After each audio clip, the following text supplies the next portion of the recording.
And thank you to everyone for yesterday and all your contributions.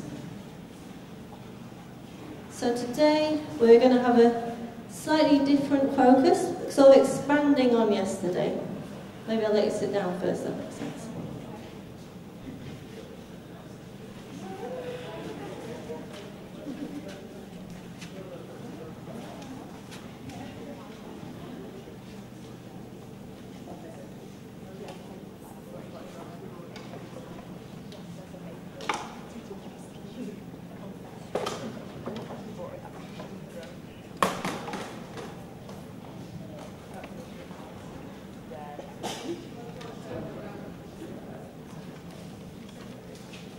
Okay, for people who weren't here yesterday, I'm going to do a bit of housekeeping. Behind and left of Ruth are the toilets, so if you go via the crab sculpture, the toilets are just there. The fire exits, there's this one here, and the door that you came in, but we're not expecting any fire. Okay, so yesterday we started compiling this Google Doc, and you can find a link to that on your sheets, the information pack. And we also have a live Twitter feed, which is on that screen there. So please feel free to contribute to that today, because it's going to form a part of the documentation of this event. And we're also going to pull lots of questions out of that you've been popping into that document. The flow of the day is kind of heading towards making our own personal and organisational declarations. So what we want to take forward, what we want to stand for. And we're going to talk about that through discussion groups, but at the very end of the day, we're also going to have an opportunity to stand up and say what we would like to stand for or take forward. You may have just been given this, and this says, a question for the multiverse. So if you could fill this out and then hand it back to Zoe, who's in orange, if Zoe could wave, or Ruth, who's in the stripy top, because they're going to compile these questions into some groupings for us so we can talk about them in the afternoon. But when we need these back by the latest after the next section, which is an interruption. And these questions don't have to necessarily be from yesterday. They can be expanding on the ideas and things that we talked about. So they don't have to be a direct response, but it could be something that you've been brewing overnight. Yeah. So, moving on to what's going to happen next. We're going to have an interruption by the lovely Rebecca Randall, who's standing to the side. Then we're going to go into some Who's in the Rooms, which will be led by Sashan and Annabelle. And we've got a whole host of you, twice as many as yesterday, so that's going to be a lot of fun. Got a vegan lunch. And then we go more into those questions that we've been talking about, breakout groups, and we've got an interruption in the middle of that, which is a bit of a surprise, so leave that one for you. Okay, right. I'm going to introduce the lovely Rebecca Randall. So she wears very many hats. One we've just been talking about is Birmingham Dance Network, which is also artist-led, and is a development platform for dance artists in the city. But she also does quite a lot of community work as well, working with people with different needs and abilities, and is someone that I find quite inspirational as a person. But actually we're going to do something quite movement-based. Yeah. So I'm going to hand over to Rebecca. Thank you. Can you hear me? Do I need to do the mic? I do need to do the mic. Okay. I'll do the microphone. Okay, great. Hello. Thanks so much for having me here today. Thanks, Amelia, for inviting me. Yeah, I'm Rebecca Randall, and I've got about 3 different directions of where this might go. So we're going to sort of start and see where we go. I'm an improviser, so I kind of always plan and then throw it out the window, and then plan and throw it out the window. And I can see that people are having teas and coffees still. So I'm going to talk a little bit whilst you're finishing off drinking your teas and coffees, because I feel like it might be really nice if we could move around a little bit together. As a dancer, I'm just more comfortable that way, so it's all about me. No, so I think that it's a good way to start the day as well, to get moving. And I popped in a little bit yesterday, listening to some of the really interesting things that were going on, but noticed that everyone was kind of sitting down a lot. And sometimes the brain works differently if the body's got going. So maybe that's something that I can offer. So I'll just talk about myself a bit whilst we finish off our teas and coffees. So yeah, I describe myself as a freelance dance artist with a portfolio career. There's a few of my different sort of key projects up there. Amelia just mentioned I do different work in the community. I work with people who have complex communication needs. The company that I've started with my colleague is called Interaction, and we work with the charity Sense with people who are deafblind. So I'm really interested in non-verbal communication and how kind of what's being said without words and how can we communicate with each other without words. That's a big thing for me. And the other kind of key thing that I'd like to pick up on as well is this improvisation project I do called Here We Are Dance, where an audience member tells a story and then the performers improvise that story back straight away for them. So we're not going to do that today. But I think all of this sort of different elements of my practice I'm realising are underpinned with this concept of attunement, which comes from, it's got a number of different definitions. But yeah, I like these ones: being aware of and responsive to another, the ways in which people build rapport with one another, and for me a key thing is that it's non-verbal. It's something that developmental specialists recognise, for instance, with mothers and babies. So like the baby starts tapping and then the mother joins in with the same rhythm but maybe adds a little sound like yay, yay, yay. And then through that the mother and child are bonding. And so I'm interested in how we're doing that all the time without even realising that that's what we're doing. So maybe something that we'll do in a minute when we've finished our teas will be informed by that. I also have been involved at various different points in sort of grassroots activist things, and was really interested. Do you know Rhythms of Resistance? Have you ever heard of them? They're like a samba band, and I don't know if they still do, but they used to go to a lot of protests and have a really strong presence. I remember one occasion when they went to border control and they were just there playing samba and blocking border control. Anyway, so they have some really incredible sort of organisational strategies, and I'm just really interested in this idea that a leader can kind of appear and then disappear into a crowd, so that we're constantly in this sort of state of leading and following and leading and following, and not getting too... Some people were saying some really interesting things yesterday about sometimes the leaders need to step back and let some other leaders come in. And I think that that's a really interesting thing as well, recognising whether we're naturally leaders or naturally followers and what it feels like to take on a different role. Okay, so have you had enough time to slurp some tea? Yes, good. So I think let's put our things down. We're going to move a little bit. James Brown's going to help us.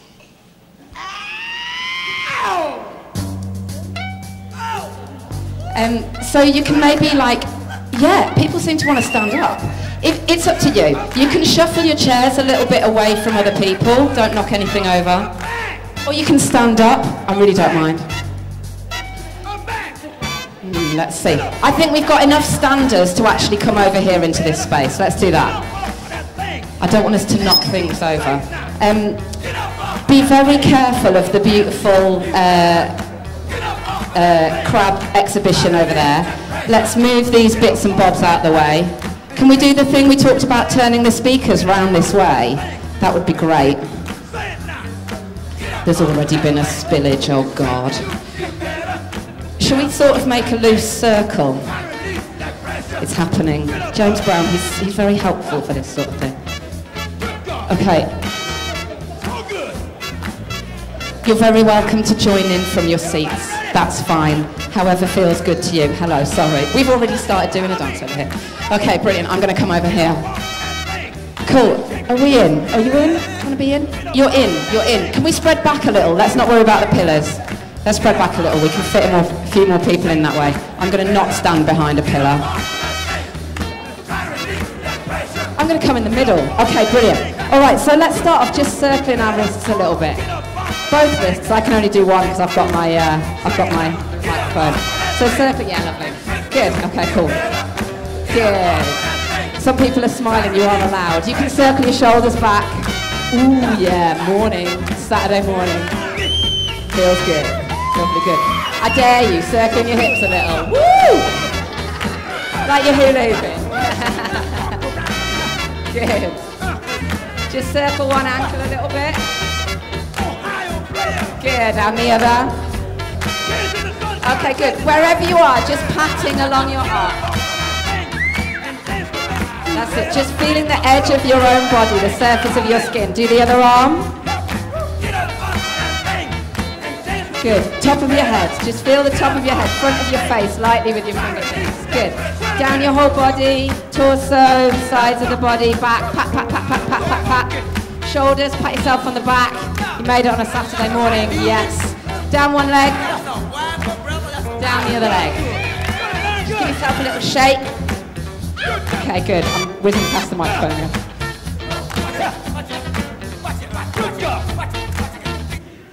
Okay, cool. So let's sort of find a new person in the room. So maybe it's somebody that you've never spoken to before. That would be really cool, because then we've definitely got the non-verbal thing happening. And just find a space anywhere, and you can definitely do this if you're sitting down as well. So find a partner and find a space. Go.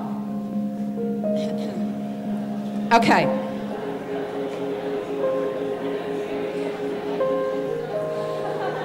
Great. Okay, and then you're going to be facing your partner. This is not an original, this is a really common practice in my world. It's called mirroring. And what happens is you face each other and you choose that one person's going to be the leader. It's going to be complicated in a 3, but I like it, it's ambitious. You're going to face each other and you're going to choose one person to be the leader. Oh, we've got 2 3s. Can we make you pairs? Amelia, can you come with one of these lovely that's also in a trio, because it's a bit complicated in a trio. There we go. No, here, yeah. And one person's going to be the leader. You're going to definitely choose who the leader is. And the leader's just going to start to move, however they feel like moving. And the follower is going to try and really exactly follow them. So it's like you're looking in a mirror. Yeah? I'm going to ask Amelia to be my deputy. Yes, some people are off straight away. Yeah, this is the idea, exactly. So you choose one person to lead and one person to follow. Yeah, great. Yeah, you can start. Go for it. You don't need my permission. Gorgeous. And the movement might be really small, or it might be really big. And you can do this in your seat. You can turn around and face the person next to you. Good. Woo. You all look gorgeous on this Saturday morning. Ambitious, yes. They're on the floor. Okay, fantastic. Good, good, good. Right, so now you're going to swap over. So now the other person is the leader, yeah? So you let the other person be the leader. Nice. So the other person is the leader. So just notice the sort of choices that you're making. Is it easy for your partner to follow you? Are you deliberately making it hard for them? Try not to talk about it. Try not to talk about it. Are you deliberately making it hard for them? Are you deliberately making it hard for them? Or can you make it easy? Beautiful, really nice, really sensitive.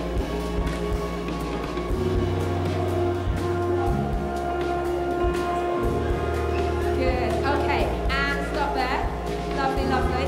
Okay, so we're going to do one more. You can relax, ladies, it's beautiful. So we're going to do one more round of this. But this time, you can take it in turns, who's leading and who's following, yeah? So one person might start leading, but then at some point during it, maybe somebody else the other person is going to take over leading. So you might sometimes be leading, you might sometimes be following. So long as you know which one you're doing, it doesn't matter what the other person thinks they're doing. Yeah, so you make your clear choice whether you're leading or following. Okay? Let's have a little go. So one person starts as the leader, and then from there it can sort of go anywhere. There's a lot of space here. Can I invite you two that are by the wall? Can you two come into the middle? You have a bit more room. So you start off with a leader.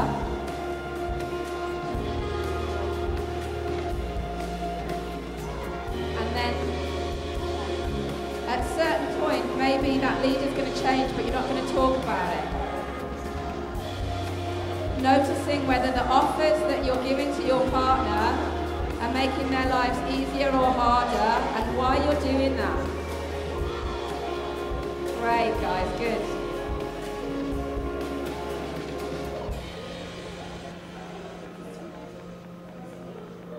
Maybe you don't know if you're leading or if you're following, you're just kind of moving. That's also fine.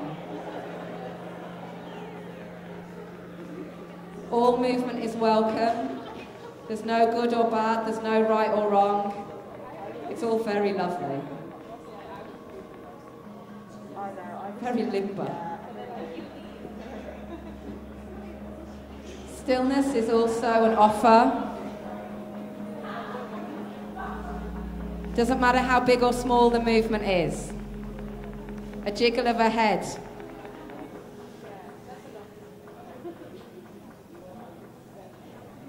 Lovely, good. And then letting that come to an end and just checking in with your partner for 1 second there. Just have a little chat. Talk about what was that like. Was it weird? Was it okay?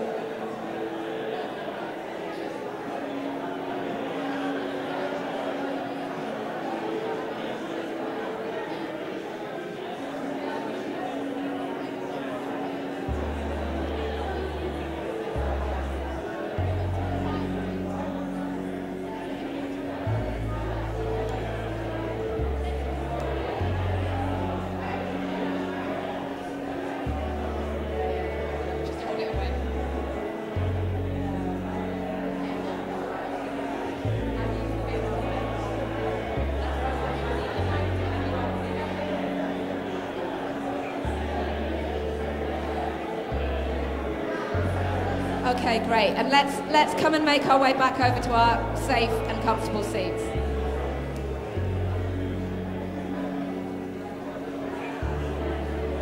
Great. So let's come and sit. Let's come and sit back down. Let's come and sit back down. Come and have a seat. Return to the safety of your seat. Come and have a sit back down.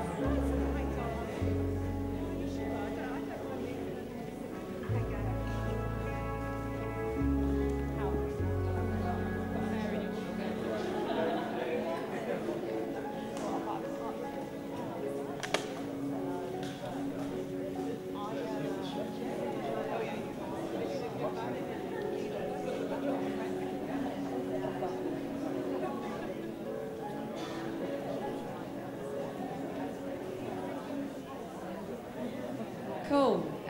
Thank you for diving in with that, everyone, first thing in the morning. I'm interested if there was anything that came up whilst you were doing it, or maybe when you were talking to each other afterwards, if sort of anything, I don't know, anything that you want to say, please? No, nothing happened at all. Yeah. Should I pass it?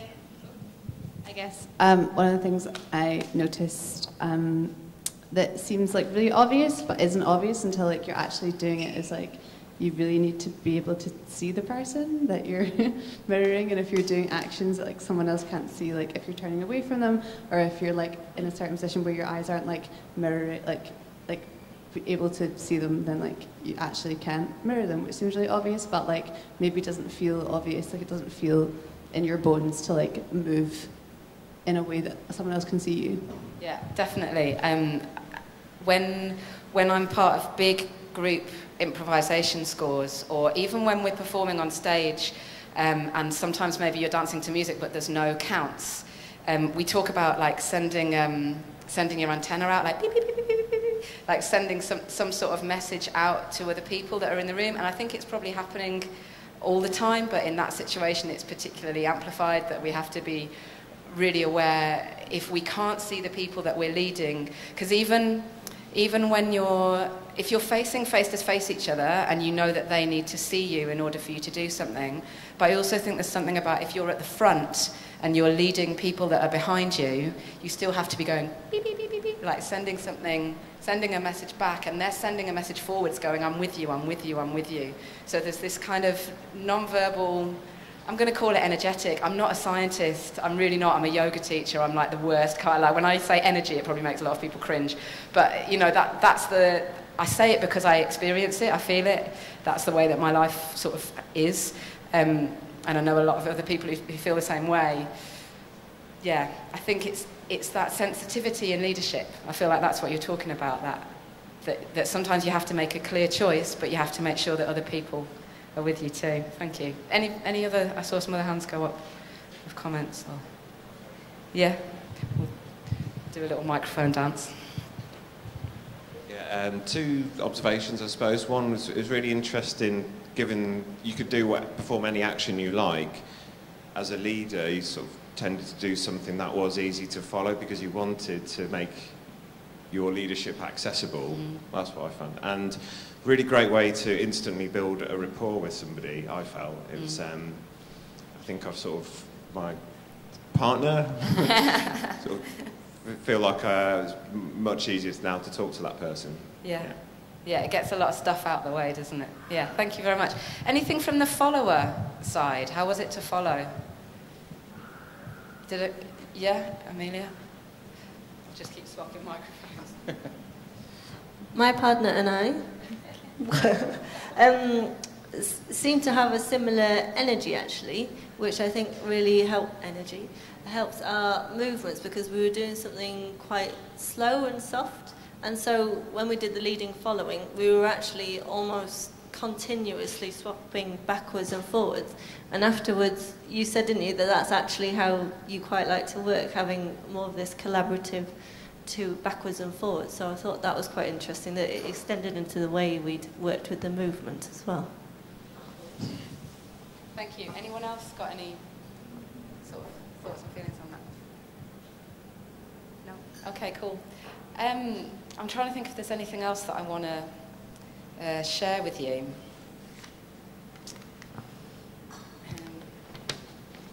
Yeah, okay, maybe we'll just do one more task, offer, game, whatever it is, whilst we're here. So this is something that we can all do where we're seated, but I need 2 hands for it, so sorry, I'm going to have to put the microphone down. Okay, so we're just going to clap, so we just put our things down again. And I'm going to lead it, and we're all going to clap at the same time, and then I'm going to give you a really clear cue when to stop clapping. Okay, so.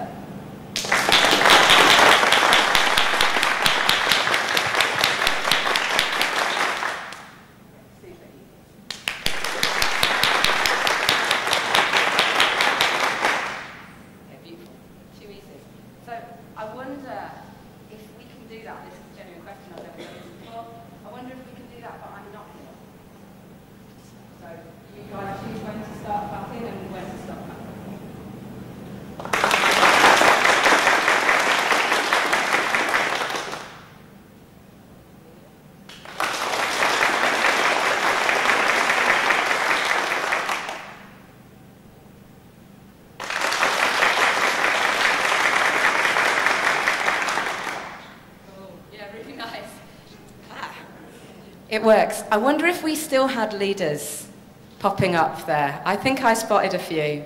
I wonder if, like, inside yourself, you know whether you were naturally just waiting, someone else is going to take responsibility for this, it's going to be fine. Oh yeah, there we go, I can follow. Or whether you were like, I can feel, we've got to clap now. Now is the time to clap. And we've got to do it. And I'm going to bring everyone with me. And we can sort of observe those little shifts and changes that are happening inside ourselves. I think that might be kind of all I want to say. I don't know how to check what time it is. I don't know. So yeah, perhaps if we just finish just by going a little bit inside. So we've thought a little bit about how we react one-to-one with somebody else. We've thought a bit about how we kind of behave in a group situation. So maybe now let's just take a moment just to sit comfortably, maybe 2 feet on the floor. If you feel comfortable closing your eyes, you can close your eyes. If you don't feel like you want to close your eyes in public, you can just cast your eyes down to the floor. And just taking a moment or two just to notice that you're breathing. I'm assuming that we all are. And not worrying about changing what your breathing is. It just is what it is. And you could perhaps, if your hands are empty, you could perhaps place one hand on your belly and one hand on your chest. Or you can just take your focus to those areas. And just taking a moment of stillness after all of that exertion. And just checking in with who you are and how you are, and accepting that, and taking that into the rest of the day. And then just blinking your eyes open. Thank you very much. It was really lovely to share that. Thank you for diving in with me on Rebecca.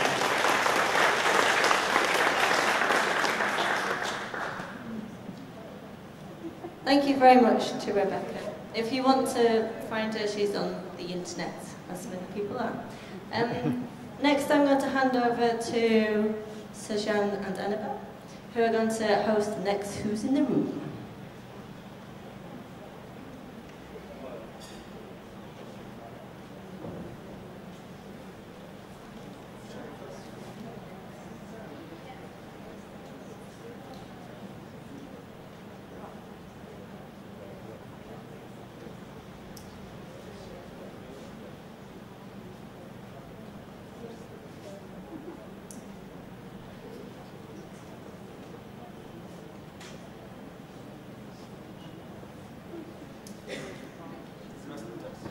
Hello. Hi, I'm Annabelle, the one from today. This is Who's in the Room. It's a series of quick-fire 5-minute presentations, and if you go on too long, you will get the gun.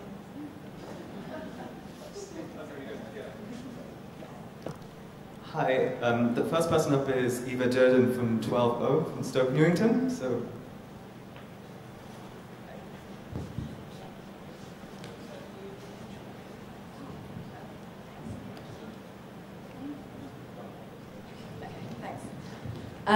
Hi, I'm Lou, and this is Eva, and we're going to tell you a little bit about a project that we're working on at the moment called Back End.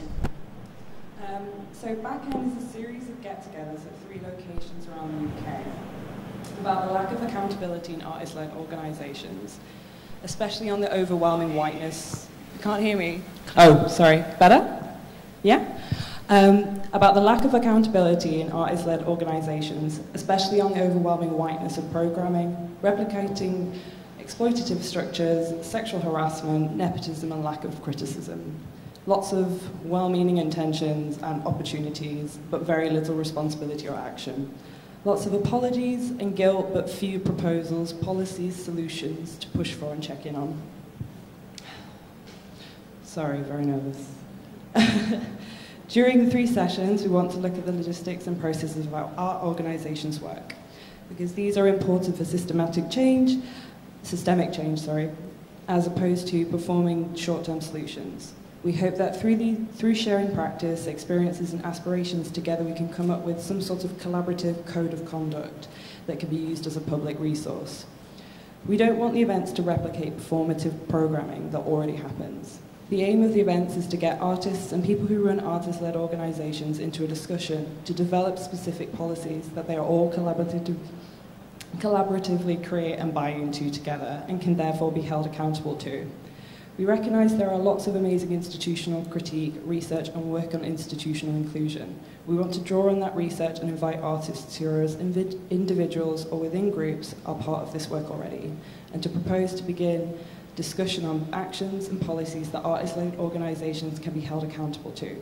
Because outside of the larger institutions, there are very few mechanisms for these organisations to be accountable to the people they work with. The idea is that these events will work as a foundation or a springboard for a tangible tool for organisations and independent artists, as opposed to a research project without specific outcomes. The idea is to create a concrete and collaborative document with many voices and perspectives. As far as we know, nothing currently exists to hold small organisations accountable, but if there is anything you do know, please tell us. The current main guidance comes from the Arts Council funding criteria and engagement requirements, which is a long way from positive action and severely outdated and easily manipulated and isn't sensitive or relevant to the kind of insidious exploitation and bad practice that so many artists experience. It is our intention that the events will be led by paid facilitators and artists whose research work and lived experience are directly related to the key issues on structural racism, sexual harassment and accessibility and transphobia. However, we know that white, cis and non-disabled people do dominate the artist-led scene currently, so we think it's important to encourage them to take action rather than be complicit in oppression through passivity, when they could use their privilege and power and platforms to support the structural changes. So we're already working with some partners, artists and facilitators to develop the project, but the more people want to help shape and improve this process, the better. We definitely don't have all the answers, so we'd love your input, and if you're interested in getting involved, please come and speak to us.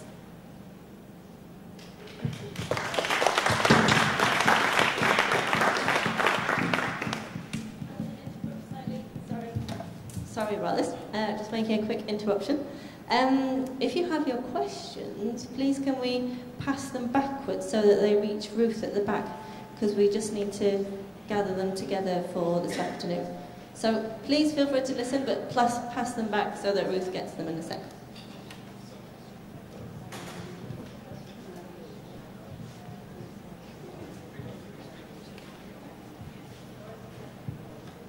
Okay, next up we have Daniel Russell, Rebecca Huggan and Naomi Fairweather from the Newbridge Project in Newcastle.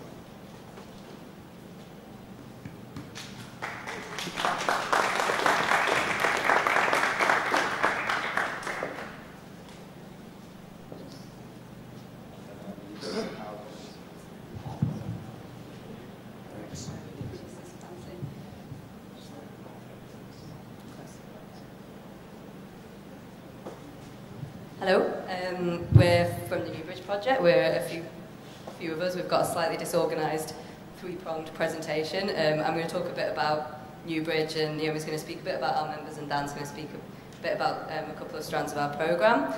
So Newbridge is an artist-led space in Newcastle and Gateshead. I'm Rebecca, by the way. And we provide support to artists through providing affordable space to make new work, to present work, through programmes of artist development, and also through our commissions and exhibitions programme. We try and create something that's more than just having a studio space in a building. It's about having a collaborative environment that supports like peer-led learning and conversation and critique, so that people can be more ambitious and develop new work.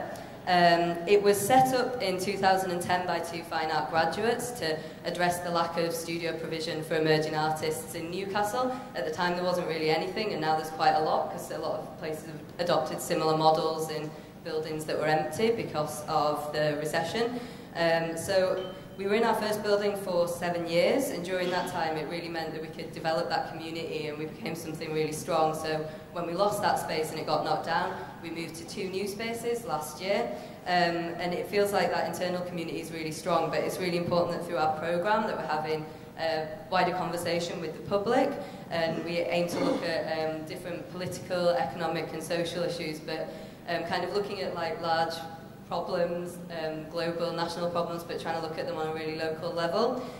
We have a couple of strands of programme that kind of weave in and out of the rest of what we're doing. So we did a festival a couple of years ago called Hidden Civil War, which looked at homelessness and austerity and inequality. And that then led on to a programme called Deep Adaptation, which looked at how we better understand climate change and environmental issues, but in more kind of immediate ways, like in terms of what people are going through every day. And within that programme, it's all about collaboration, and it's important we're not just doing it in the way that we're presenting work, but it's kind of embedded into the ways that we're working, and we're doing artist development, so that we're making sure that we're not just supporting recent graduates, but we're trying to find ways to support more accessible pathways into becoming an artist, working in the arts, now that it costs so much to go to university, and that's not really an option for everyone. And moving forward, just quickly, so we're currently in loads of temporary spaces, and we're looking for a more permanent building, so we're asking ourselves a lot of questions that were coming up yesterday about how we stay artist-led when we're moving and hoping to find something that's a bit more resilient and sustainable, how we can make a space that doesn't just kind of land in a residential community and contribute to kind of artist-led gentrification, so how can we make a space that's a genuine community resource for artists, residents and like the wider public. And yeah, I'm going to hand over to Naomi because because the way we work is always with our artists, so it's always really collaborative, and that's what makes it really strong and makes us able to kind of keep going. So Yeah. Hi, I'm Naomi. I'm the new programme director at Newbridge. I've literally just finished my second week, so still finding my feet and feeling slightly new. I'll not say too much out of the fear of possibly getting it wrong, but I will just obviously quickly mention what Rebecca said, the amazing folk that make up Newbridge. So we have around 117 members of Newbridge, and they're spread across both venues in Newcastle and Gateshead. And they're mainly made up of studio holders and associate members. And again, in terms of the programme, I'll quickly just touch on that as well. You know, we really embed an artist-led ethos within Newbridge, which allows us to deliver a programme which is responsive to the artist's needs and obviously their ideas. And Dan, I suppose you can touch more on the strands of the programme. Yeah, now. Yeah. Hello, I'm Dan, and I'm the Artist Development Coordinator at Newbridge. And that basically means that I look after two strands of activity, one of which is called Practice Makes Practice, which is the peer-led development stuff for all of the members and studio holders, which has a sort of opt-in steering group to decide what we're going to do. And then there's a bit more of a structured, what was a graduate development program, but now you don't need to have gone to university to do it. It's just like a fledgling artist practice, with art being a very broad thing, development program called the Collective Studio. And again, that is responsive to the needs of the people on the program, but we put a bit more of a structure in place for that. This concludes my bit of the talk. And just to say as well, like with the steering group, we program all of our exhibitions and commissions, which happen both like in the gallery and off-site, with a rotating group of studio members. So it's about them developing curatorial skills and being able to kind of make work that's interesting to them. That's it. We're done.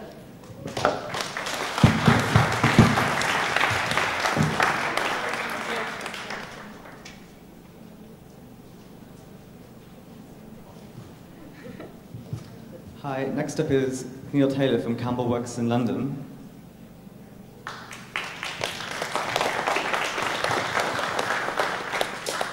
Hello. I'm speaking. Harriet Murray was going to do this talk, but she's poorly, I'm afraid, so I'm going to do it instead.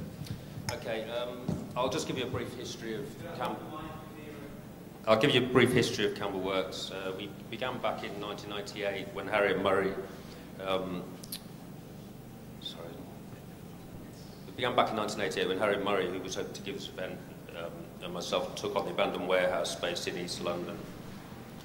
In 2000, responding to an obvious need, we decided to open a community classroom as a free drop-in art classes for local children at the time, which was still a red light area and a place for abandoned cars. The education project soon evolved into large-scale participatory projects, such as Mine, the Pimp Car Project, Streets for People, which was a public realm intervention featuring 50 granite artworks, the redesigning of the public realm, in 10 local streets, and in working with over 200 members of the local community, the council, TfL, for a 2-year period. As these projects developed, it became clear that we needed to develop a gallery space to act as a hub, which would contextualise the relationships between our projects and the local community. In 2004, following a number of informal events and exhibitions, we decided to extend our studio practice to running the gallery, which continues to do about 6 shows a year, sometimes up to 9. In addition to the gallery, we develop participatory projects such as Breadhead, where we teach hundreds of people to make bread, which we cast in ceramic moulds in the shapes of heads, faces, which allows for public discourse and exploration of the monopolised food industries and the prevalence of increasing wheat allergy and intolerance. We also developed curatorial frameworks in 2004. Really, for our 10th anniversary of the gallery, we partnered up with 5 London galleries and 5 Los Angeles galleries for an exchange project across the 2 cities, where each space has presented artists from each partnered space. This has since developed into the Schluss exchanges, which some of you may have heard about, and also Condo, which is a big exchange project now. Campbell Works can best be described by our openness to the artists and their ideas, to the audiences, and also the diversity of our programming. We host many other projects and organisations, such as the Alternative MFA Group, a nomadic organisation developing an independent, ongoing postgraduate programme, and then also a monthly peer critique group called the Crit Group, and also a roving reading group. Last year we invited Anna Francis, which some of you may know from Airspace Gallery in Stoke-on-Trent, to the gallery, and she transformed both the inside and outside into a working estate agent, much to the shock of our local community. The project was trying to draw attention to the crisis of studio provision in London, where a lot of the properties on offer in the estate agency were real buildings that were either for sale or to let in Stoke-on-Trent. About a 20th of the price was London studios. The curatorial project consists largely of new works created through a dialogue between ourselves and the artists we work with. And we like to think of it as an incubator for new work and discussions around artistic practice and also audience engagement. We've always seen the gallery as an integral part of our practice and central part of our careers as professional artists. It's not a job separate to the studio. It's part of the studio. We're a non-profit organisation. We've been registered community interest company for about 10 years now. We receive no funding, which has enabled us to remain curatorially autonomous, enable us to adapt quickly to the needs of particular projects as they emerge. But we do get support from business rates from London Borough of Hackney, which is key to our survival in the increasingly sort of fiscal framework of London. Based in London, we are witnessing many artists leaving the capital now, and we're hearing a lot of discussion through our peers about precarity, burnout, and the need to commercialise to survive. And as much discussed yesterday, we're wrestling with some of these questions. How do we measure our success? And what is it? What does it mean to grow up? But when the admin starts to take over, are you still an artist, or rather, are you an admin-run space? We are artists, we're independent, we are infinitely adaptable, and we will do what we have to do to survive. And that means, and that means equally that we can also decide to shut up shop at any point if we want to. We are part of an ever-expanding constellation of artist-led activity, which shows no sign of letting up, quite the contrary, but which shows every sign of evolving stronger regionally outside the capital. This is a good thing. Long live the artist-led. Thank you, Neil. Next we have Lydia Ashman from AN.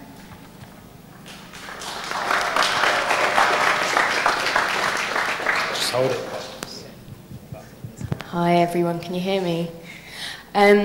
So yeah, my name's Lydia. I'm from AN sort of, but sort of not. I've been employed as a freelance writer to report on this event. Yeah, and I've also got another hat on that I'll share with you. So I just wanted to say a little bit about AN's position in terms of the artist-led. The organisation's been running for almost 40 years, and in that time has sort of been a champion of artist-led activity.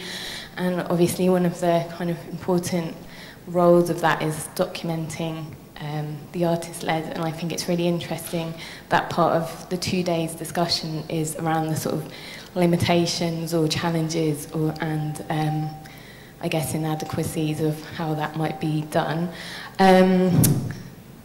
But just to draw attention to kind of a couple of things that AN have done to document artist-led, Kevin Hunt has been commissioned to compile 2 Hot 100s, which are his sort of personal take on the 100 most exciting artist-led projects, initiatives in the UK. So that's been done 2 years in a row, and he's also written an essay called People Like Us and compiled a sort of further reading list, so that's all on AN's resources section. The other hat that I've got on is I run a project called the Walking Reading Group with an artist called Anya Bath, and this project was founded in 2013 also with the curator Simone Mayer, and it's a knowledge exchange project that was sort of born out of selfish needs, I guess, and a sort of desire to provide an alternative to traditional reading groups that are normally quite static, and a sort of regroup context where maybe 1 or 2 dominant voices are sort of heard in a discussion about a set of readings. So we select texts along a certain theme, and we work with different practitioners from different disciplines. Instead of sitting in a room, we lead a 2-hour walk and people talk in pairs. So we sort of hope in that forum there's a bit more of an intimate and non-hierarchical discussion that can take place, where people don't feel they have to say things to look clever, but rather sort of genuinely go to the edge of their knowledge and ideas. And we've done 6 editions of the Walking Reading Group, looking at participation, play, the commons, and we're currently exploring the theme of care. So it was really interesting to hear Thelani and Miriam's discussion yesterday around care practices, because one of the reasons we're exploring care is because we kind of recognised within our own working practices that there was a lot of emphasis on the kind of production of the walks and the visibility of them, and less on the sort of research and sort of less visible side of the project, which is why we started it in the first place. So we're sort of definitely in that sort of slow down, think about what really matters in terms of a sort of artist-run project phase. And I left all the booklets for the Walking Reading Group at home, but if anyone wants to talk to me about the project, then just come up to me.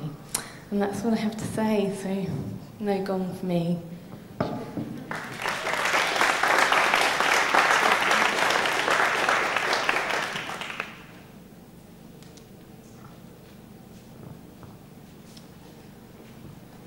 Hi, next up we have Ryan, who's from Coventry Biennial.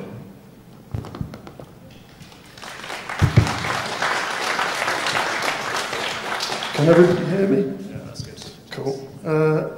Hi everybody, my name's Ryan Hughes. I'm the founder and artistic director of Coventry Biennial. Coventry Biennial is an artist-led festival which started last year as we'd noticed substantial opportunities as the city was bidding to become UK City of Culture for 2021, and the city had also published an ambitious 10-year cultural strategy that perhaps didn't talk about the visual arts as much as other art forms. So I initiated the biennial and pulled together a small team of friends and people that I knew from reputation were good. And we produced 13 exhibitions and 60 events featuring 73 artists, which we delivered to an audience of over 24,000. The centrepiece of the biennial was a 2.2 mile long exhibition in what we called the CET building, which was the Coventry Evening Telegraph building. It was built at the end of the 50s as Coventry was being rebuilt post-war. And artworks were sort of discreetly located throughout this huge space. So here we're seeing a work we commissioned by Yorkshire-based Holly Rowan Hessen. Having delivered a somewhat chaotic biennial in 2017, we've just undertaken about 9 months of organisational development and business planning. Quite dull stuff, but thank you to Arts Council and Coventry City Council for supporting us through that period. So we've registered as a business, we've appointed directors, all of whom are artists, and we've assembled an advisory board which also has 3 artists on there, alongside representatives from Coventry Uni, Warwick Uni, Coventry City Council and various local charities. As a part of that business planning, we've outlined what we want to do for the next, I guess, 8 to 10 years. So having noticed that many biennials don't include artists from their locality, presenting activities by artists from Coventry is one of our core aims. We also intend to show fiercely contemporary work, which might include artists working with new technologies or in new and experimental ways. We want to create new opportunities for early career artists, and we're quite particular about that phrase, early career, not being emerging, because it could be new career at any age. It's not about coming out of an art school at 23 or whenever that happens. It's about a wider take on what early career might mean. We also intend to present activities which encourage healthier lifestyles, which is rooted very much in some of the work that's being talked about in that cultural strategy I mentioned. We intend to build strong relationships with artists and galleries in Coventry's 26 international twin cities. Coventry was the first city in the world to have a twin, and it's sort of, the city has really taken that to heart. So we're considering how we can make that relevant to artists, both in Coventry and in those twin cities. One of our other really key aims is actually just increasing access to contemporary art in Coventry and Warwickshire. There's some great activity happening, but we recognise there was room for more. We also feel the need to reflect on the legacy of the conceptual art movement, with obviously art and language forming at Coventry School of Art in the 60s. We feel again that moment was not being adequately spoken about in the city. And that ties into our final sort of aim for the project, which is about presenting high-profile, significant artists in the city. Again, who knows what that means? We'll find out. So the second biennial will run across Coventry from the 4th of October to the 24th of November next year. The festival will be exploring the twin, which is relating again to those twin cities that I mentioned, particularly with big anniversaries with Volgograd and Dresden. And the city will be really celebrating those anniversaries. But we're going to use that moment to consider what all kinds of dualities might be within artistic practice. So that might involve working with artist duos and groups. Maybe we'll be entering artworks into dialogue with each other or into dialogue with the places where we're showing them. And then we'll be presenting our third biennial, 2021, as part of UK City of Culture, which will be exploring the trilogy, and I'll tell you more about that in 2 years, I guess. We also recognise the need to actually work with artists on we recognise the need to work with artists. A round of applause for Ryan. Thank you.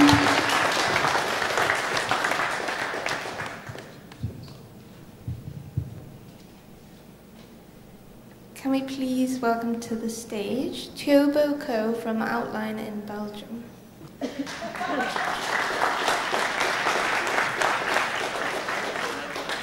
No, it's actually the Netherlands.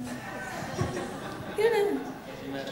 I'm gonna use the gong thing to like display the publication. So yeah, my name is Chobo. I'm part of Outline. It's a collective of 4, consisting of 2 graphic designers and 2 photographers. Our about says Outline is a continuously evolving platform for exchanging stories and references, which is a really broad description. But we mainly focus in doing interventions within communities. So Outline was actually born in Sarajevo.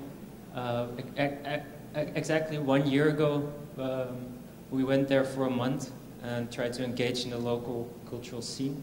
We organized 8 events. The first event, there were only 2 people. And the last event, there were like 100. And then we gathered as a collective, like around 10 people in total. We met over there and tried to capture our stay over there in Sarajevo, which is this publication. And then after Sarajevo, we were invited to do kind of the same thing, outlining a structure within a local community and try to let the participants fill in this outline, which happened in Bekegem, which is a tiny village in Belgium. And there we hosted a 2-day radio show with the people over there. And now we're trying to focus on continuing this way of publishing or interacting with different people online, and inviting people to share stories and references. Yeah, that's about it, I think. Please come to me when you want to look at the publication. Do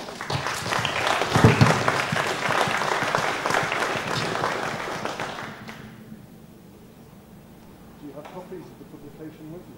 Sorry? Do you have copies with you? Well, in one. We're going to do a reprint soon. I'm going to publish it in Edsel, but I'm going to present it in Edsel. Feel free to fast them.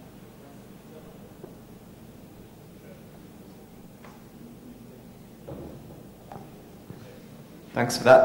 Sorry about that as well.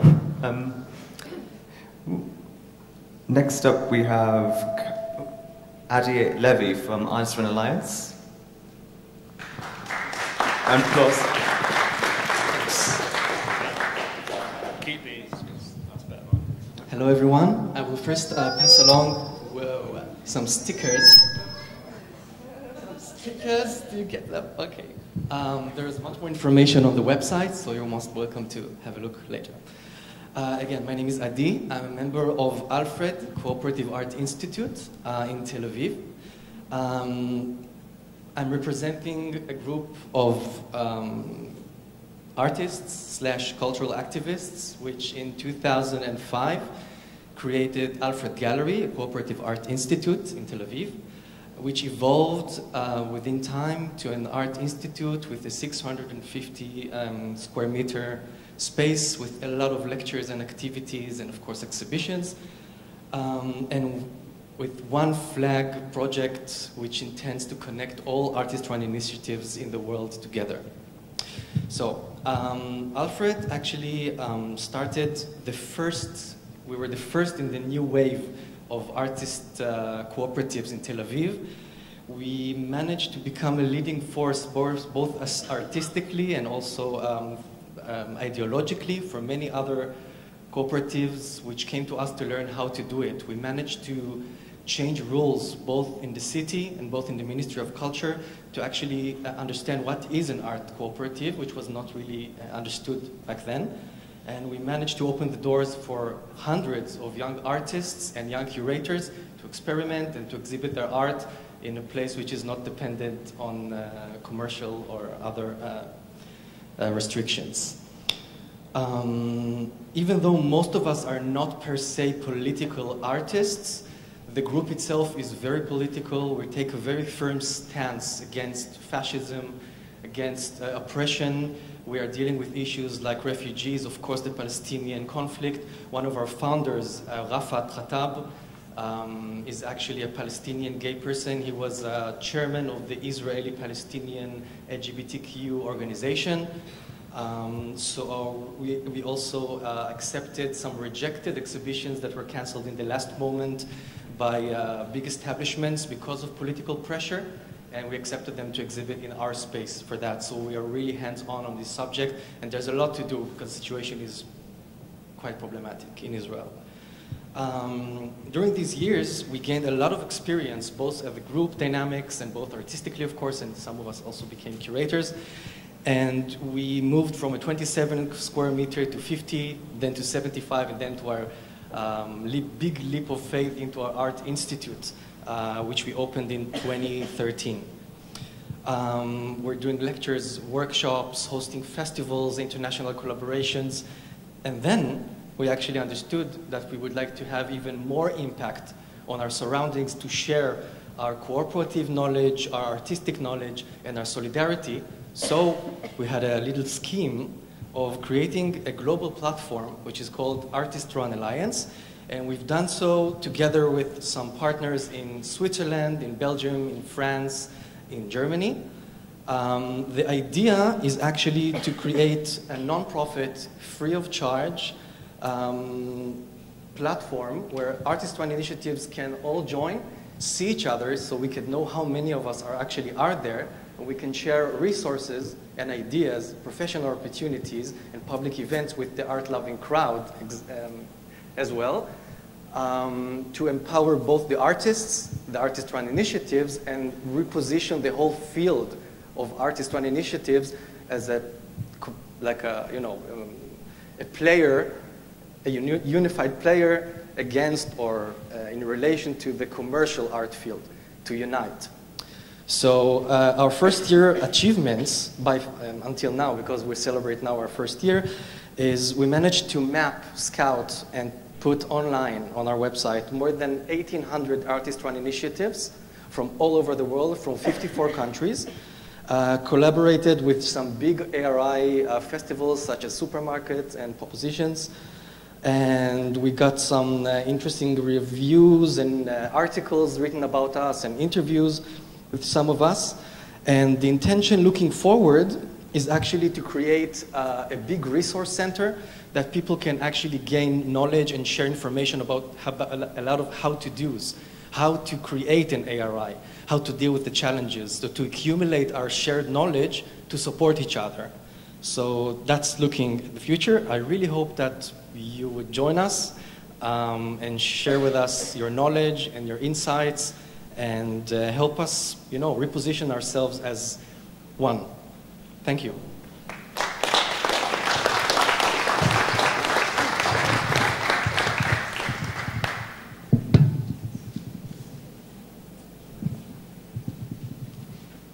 Next up is Tina Doppelpape from Onstekking, which I think is in Belgium. Yes? Yay, a round of applause, please. Hello, my name is Tine, and it's the first time I give a presentation about my collective and art space in public, and also the first time that I speak with a microphone, so don't shoot me if I mess it up. This is better? Thank you. So I'm representing the art run space on staking, which means recognition in English, I think. I just looked it up on Google Translate. And the space is run by the collective Nader. So when I want to speak about on staking, I first have to explain what the context in Ghent is and also what Nader as a collective is. So we are a collective run by artists, and we want to start making events because actually we didn't like to go to expositions. We thought it was quite boring, and we'd rather go to punk or rock concerts and drink our beer there instead of watching expositions of other artists. It sounds really selfish, but that was the context that I grew up in as an artist. And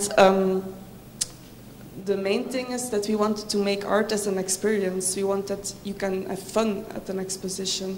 So we try to use or abuse other media like music, food, architecture to make a whole experience and like a kind of collective artwork.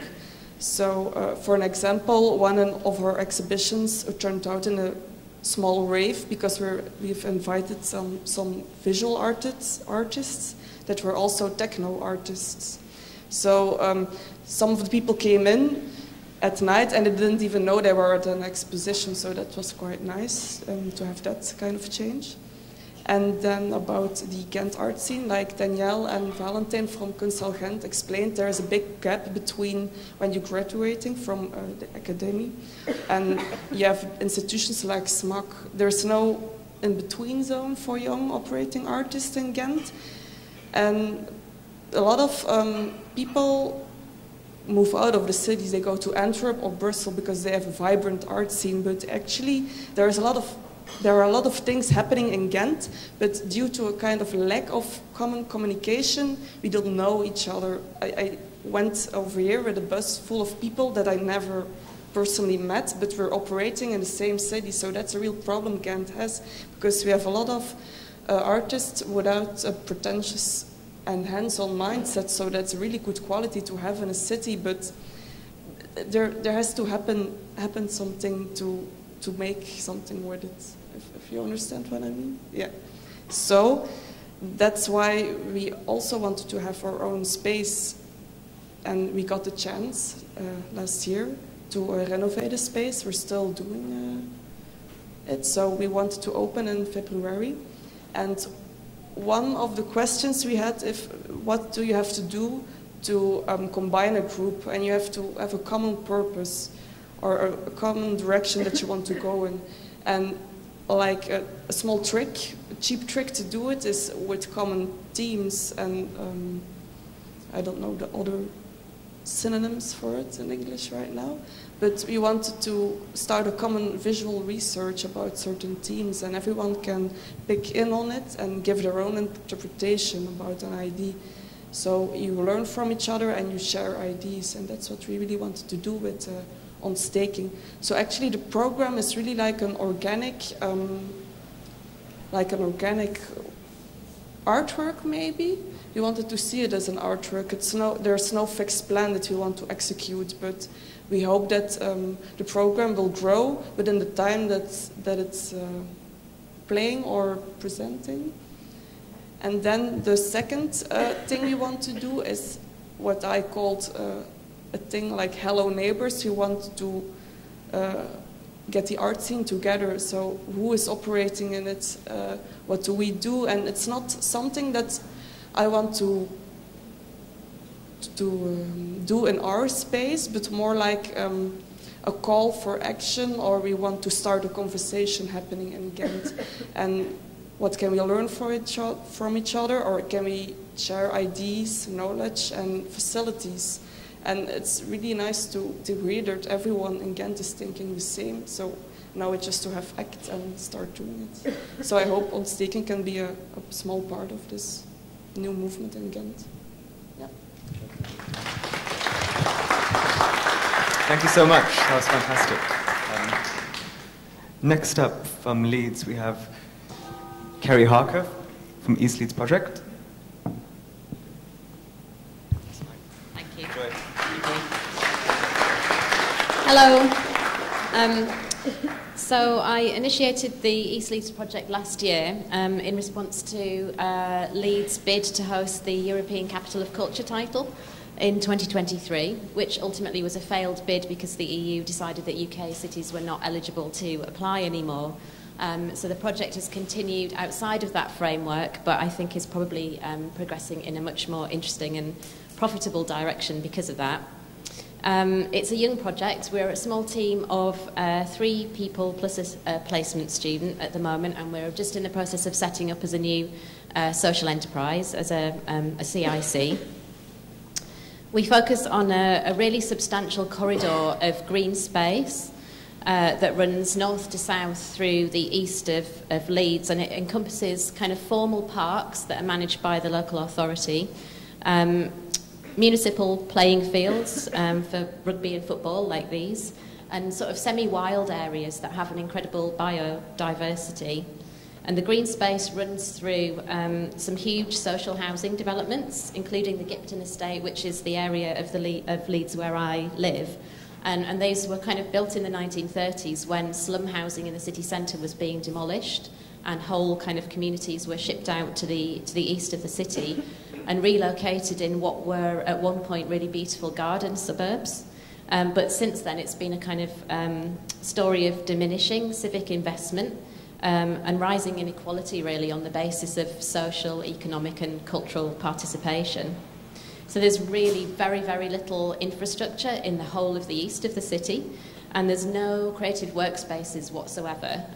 Going out east from Patrick Studios, where East Street Arts are, for those of you who know Leeds, there's absolutely no creative workspaces for an area that has a population equivalent to the size of Wakefield. So I know that lots of artists live in the east of the city, and academics and other creative people, but nobody actually works there. Everybody goes to somewhere else in the city. They go into the city centre.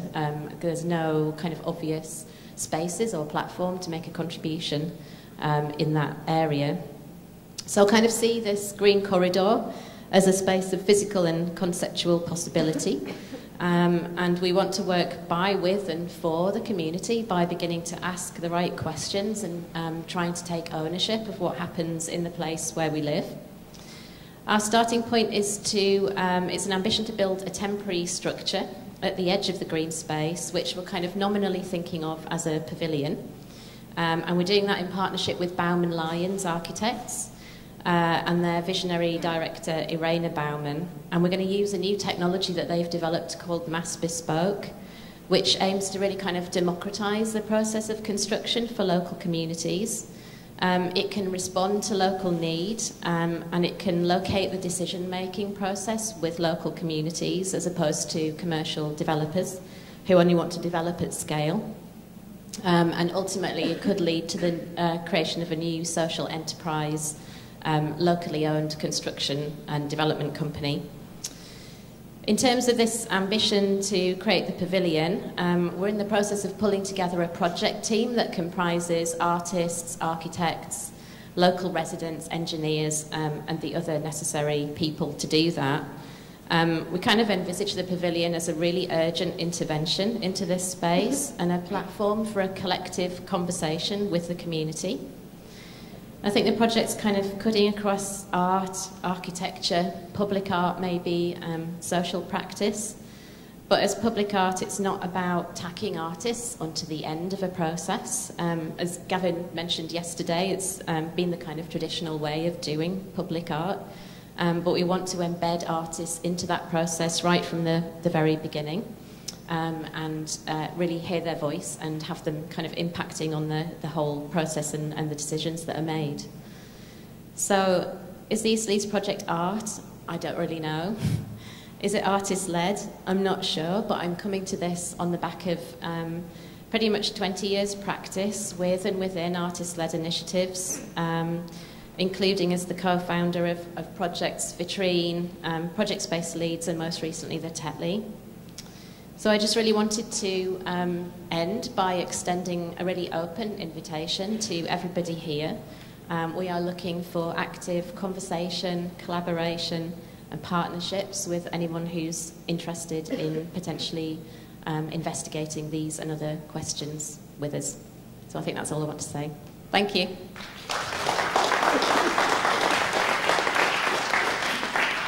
Thank you, Kerry.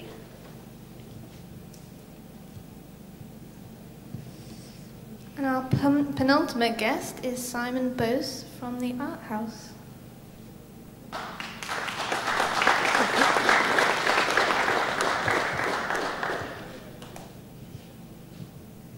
Thank you. I wanted to talk maybe about two different projects, so the Art House and another one, because like a lot of people here, I have various email addresses and logins, so involved in different things. So yeah, as my day job, I work full-time in Wakefield, coordinating the artistic programme at an organisation called the Art House. This started 26 years ago by a group of disabled artists who didn't have suitable space in the region. So they were itinerant for a number of years before eventually getting the funding together to build a purpose-built studio space of about 20 studios, which then doubled in space about 5-6 years ago. Now, I guess it doesn't really consider itself as artist-led. It's an NPO, and yeah, has 50 purpose-built studios, as well as exhibition space and accommodation. We run a programme which mainly consists of artist residencies, so having artists stay for anywhere between a week to 2 months, and that's working with local, national and international artists as well. And I think it's worth mentioning that Kerry, who just spoke, was really fundamental in its development over the last 8 years as well. So alongside this, I also maintain an independent practice, and I wanted to talk about a small project called Still Making Art, or just SMA for short, which is based in Amsterdam. It started as a collaboration between myself and another artist, Aaron McLaughlin, where we just collaborated making artworks for exhibitions. That kind of through shared interests became a dance music night taking place in squats and DIY spaces in Amsterdam, such as the Archie and Post Norma. So Still Making Art, as we see it now, kind of functions as a sometimes successful money-generating spell, with the money taken from tickets and the bar being shared within the artists taking part, and also going back into the non-profit spaces themselves. The next phase of the project is something called the Still Making Art Foundation, 2018 to 2038. And this will be a platform which allows for the distribution of small amounts of money from the Still Making Art fundraising events or donations to a membership of artists and designers. The structure is in part informed by the now abandoned DJ union Beast on Leash, which I was part of, and formed as a structure for emerging artists from the UK and Europe, such as Lotic, Kablam, DJ PayPal, TCF and MESH. So the money from the foundation that we give out will be determined by the amount of money we raise through holding events. So perhaps it'll be €100 and sometimes it'll be €100,000 if we make that much. And I think that's everything.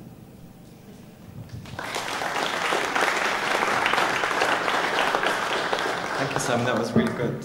Our final guest is Wouter Cox from Post X in the Netherlands. A round of applause, everyone. Sorry?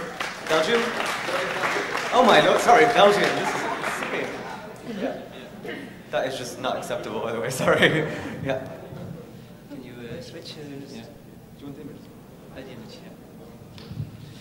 Hi, my name is Wouter Cox. I'm a visual artist and I run a space in Merelbeke in a former post office. Merelbeke is very close to Ghent.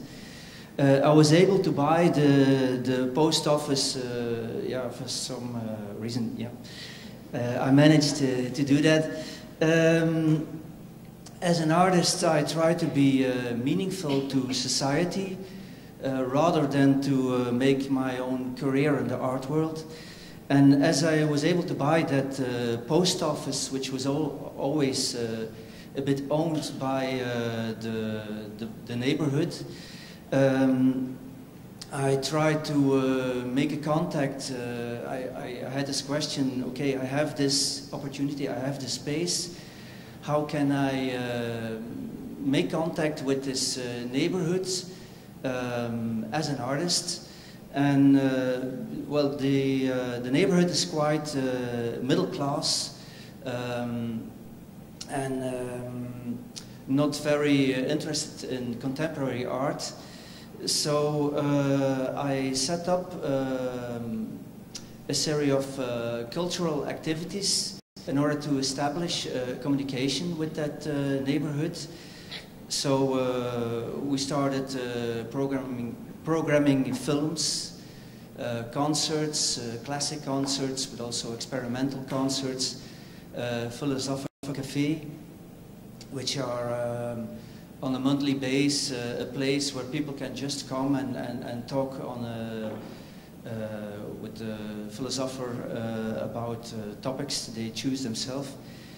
And I organized all those cultural events in collaboration with other people, of course, in order to connect with the neighborhoods. And the neighborhood for me stands as a symbol for society in general. And from that dialogue, I wanted to connect to the artistic projects. But as I was an owner, as I am an owner of that building, I have I feel a responsibility to also renovate that space, invest in that space. So we started in 2011, and in that period of time so far, a lot of our time and energy went to renovate the building, to invest in infrastructure, to set up all these cultural events. And the artistic activities remained quite on a low, sporadic base, because there was just not enough time left for that artistic thing.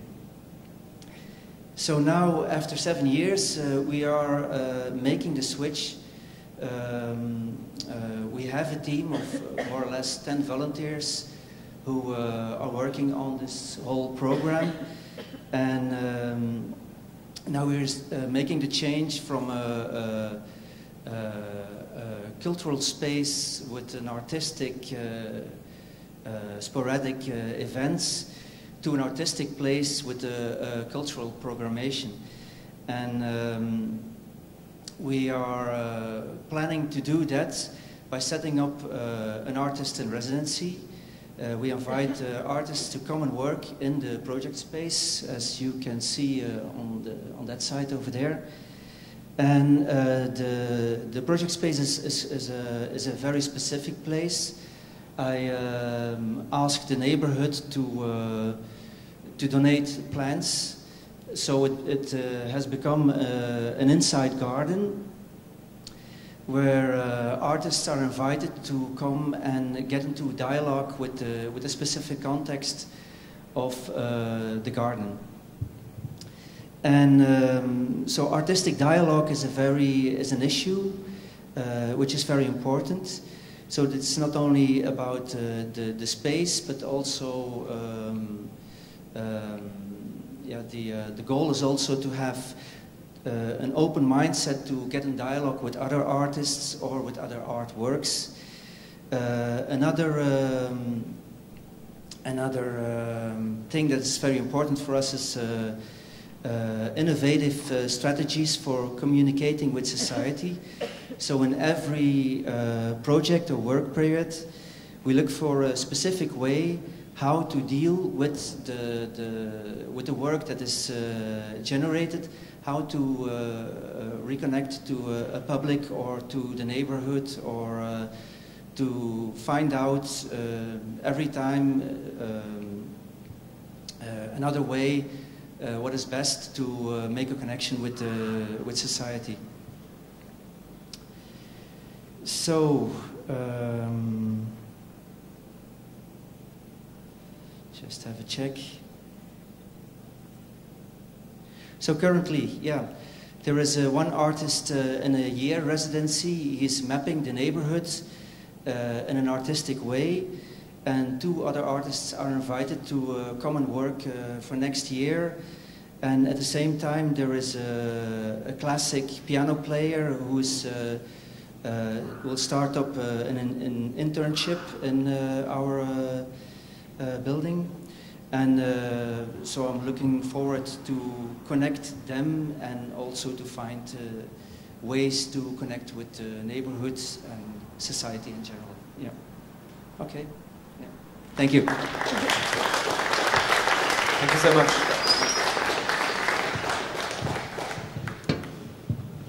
Thanks for those presentations. That's a really good, short, wide-ranging arc of all the things that are happening right now. I invite everyone to go and break off, because lunch will be served in a while.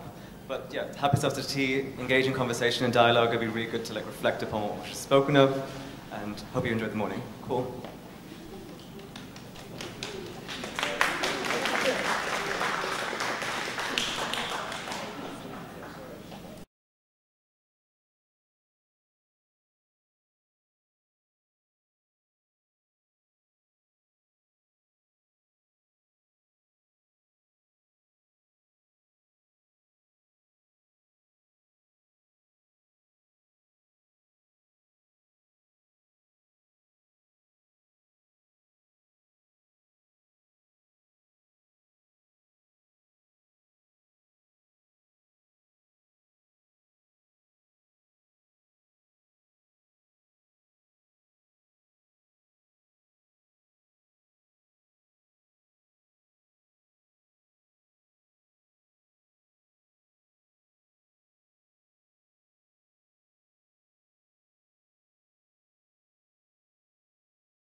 We're going to start again, so if people can come and sit themselves down,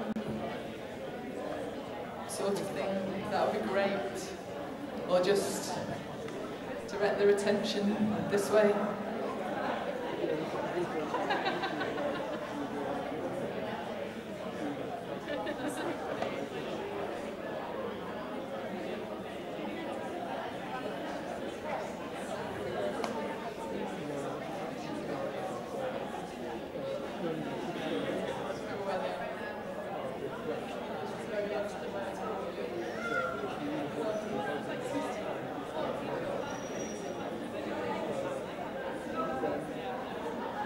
Okay, can we start? Let's do it, otherwise we're going to miss trains going home. Nobody wants that. Okay.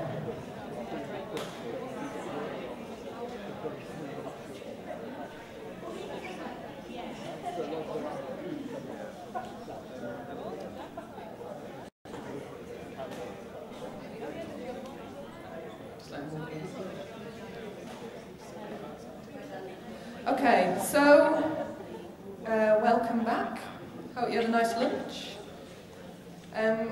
We're going to start, we're going to kind of run through the questions that Zoe and I have tried to sort of collate into very loose groupings, but we're going to start off. So one of the questions was, how much are Ruth and Gavin paid?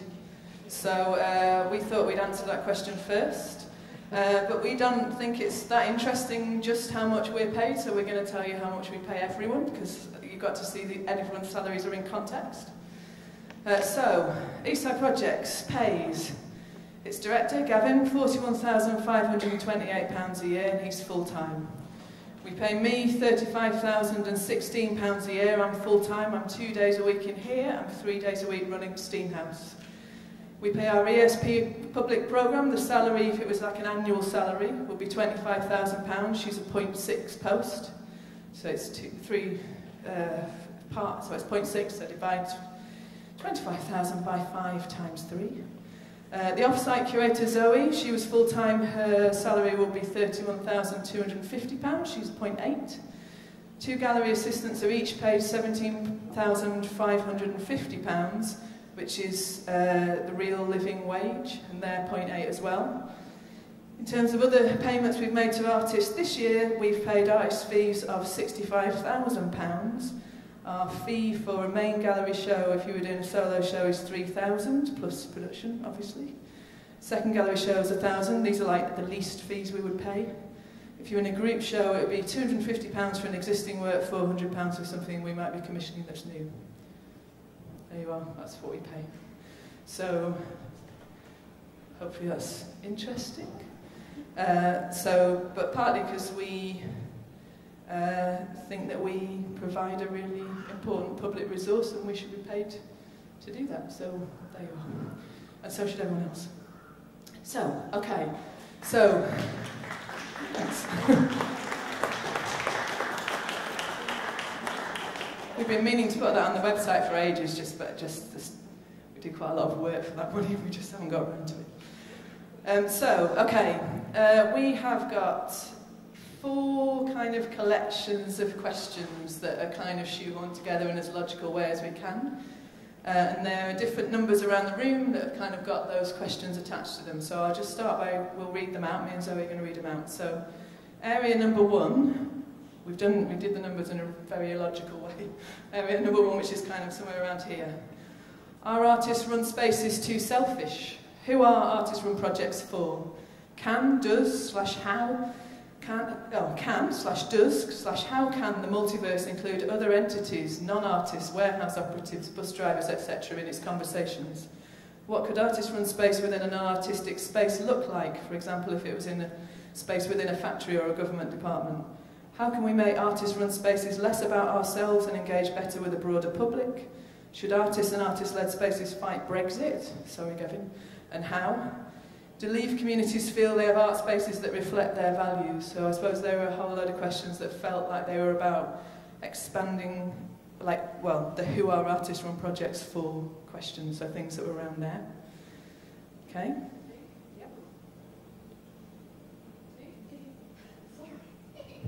2. There we go. Yeah, got it. Boom.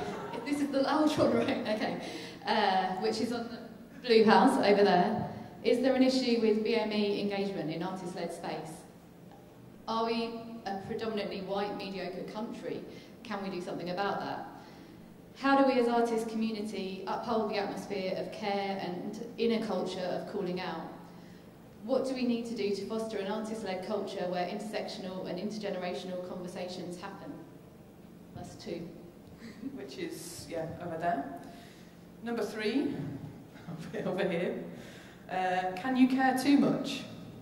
Is caring for communities abandoned by government the best way to criticise that abandonment, or does it reinforce it? Should artists be providing social care? Why do artists, more so than filmmakers, designers, musicians, etc., end up with roles as social workers and mental health practitioners for free? Is it me? Yeah. So 4, there's a lot of questions. So in the far corner over there, if the artist-led is very much in the ether at the moment, multiple PhDs underway, adoption into the ACE national portfolio, etc., how do we gather a collective voice that goes beyond the individual organisations in order to intervene in policy? If organisations are not even transparent about how they work, how can we open them up to criticism and change? Are we giving suggestions for improvement, or just simply naming mistakes? 3 sheets. It's a lot. How can a distribution of forces lead to a stronger artist-run multiverse? How do you create or embed an institutional memory into artist-led cultures so things change? Will artist-led always be equated to just starting out, making it up, and amateurism, even when there's a load of professionalism, skilled, wise and sincere examples of more established but artist-led run activity everywhere? How can I be an ethical practitioner or organisation? What shall I do with my life? How do I feel about free labour? How much do Gavin and Ruth get paid? And how much do you want to earn as a leader of an artist-run multiverse?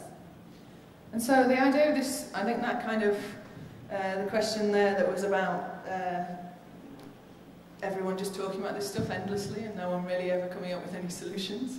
That's kind of what we want this afternoon to think about a little bit. So we're interested in how we might have conversations around these questions that come through with what we're calling declarations, but these kind of points that could be taken forward, and it might be that you take them forward as an individual, it might be that you're interested in taking them forward as an organisation, or they might be things that actually we could start to work together to build a new way of doing things. So I've been involved in artist-led stuff for the best part of 20 years, and it's just the same old, same old, same old. I was talking to Kelly last night, and it just feels like I've had these conversations in different ways for a long time, and you know, actually maybe there are opportunities for us to think about how we might do things that would actually really properly create change, even if it's in very, very small ways. Change doesn't have to be massive and about the universe, it can be very small actions. So in the conversations we're going to need, again, if you want to move around those conversations, that's great. We're going to need scribes though, because we're going to need people to report back, and it's not necessarily going to be someone from Eastside, it's not someone from the organisations yesterday, so it's people from the Multiverse kind of reporting back on those groups. And then we'll see where we get to. But first of all, I think we got an introduction from Grace. Yeah, to Grace. To Grace. So yeah, next, artist Grace Deritu is providing this afternoon's interruption, and it's titled A Psychic Empowerment Ritual for the New Art Economy. So in the lineage of 1970s activist,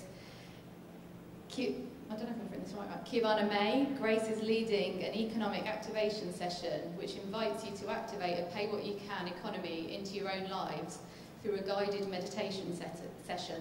So because of that, it would be good if everyone can now turn their phones off or into airplane mode if off is too scary. So Grace is part of the current exhibition here with her basic collection of her project Cover Slut. Cover Slut is the world's first pay-what-you-can fashion label. It's a long-term co-designed fashion project centred on issues of democracy and class struggle that involves working with refugees, migrants and art students, and it was founded last year with in collaboration with and currently working out of Manoeuvre in Ghent. So all of the basic line Cover Slut t-shirts and totes are here today, and so you can pay what you feel and purchase them at any point during the day. Over to Grace.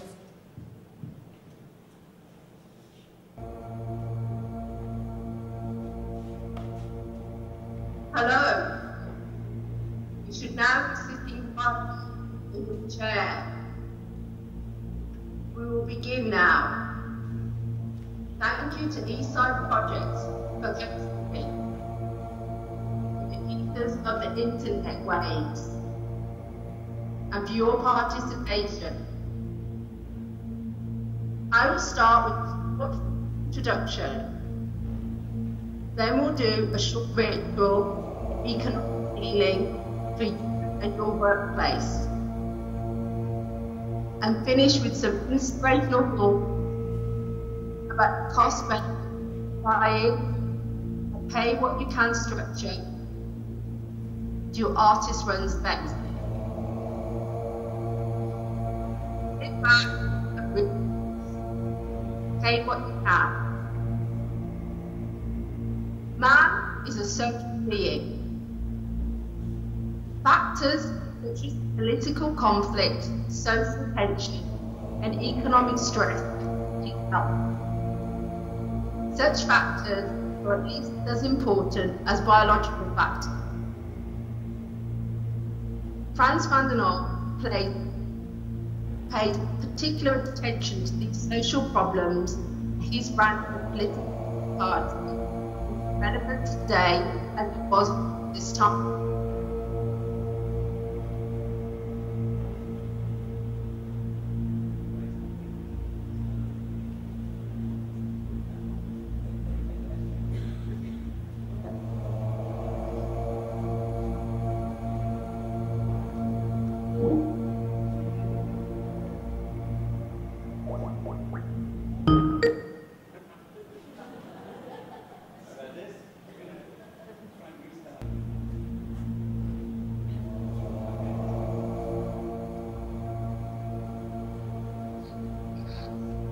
Okay, hello.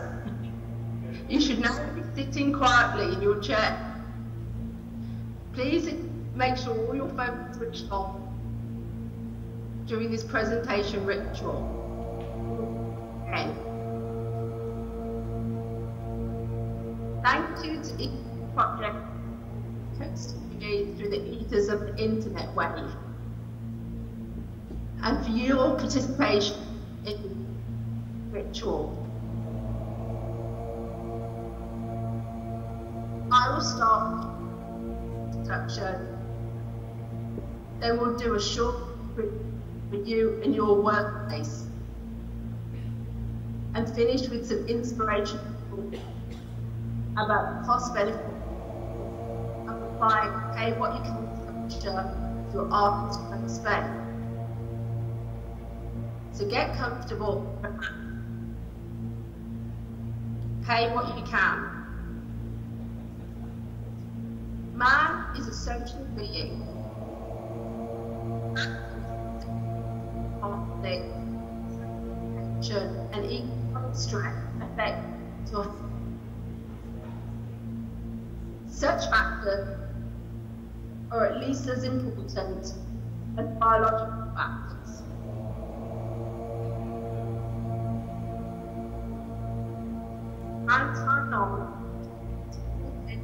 Social problems. His brand of political solidarity is as relevant today as during his time. Alien pressure still this. Unemployment is spread, and tyrannical rulers suppress their people.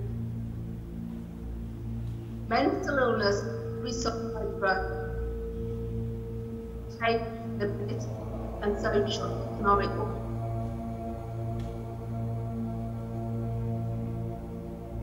Is it working?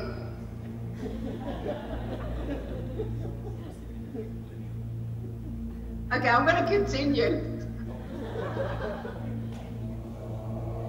In the lineage of Stalin Harper, LSN Goenka, who gave meditation classes at Davos World Economic Forum in 2002 and addressed the UN that same year benefit meditation society. I propose to participate in a new political and social artwork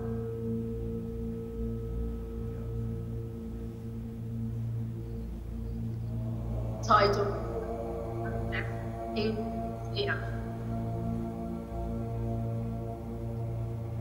In 2012, we began creating a new body of work under the title Healing Museum.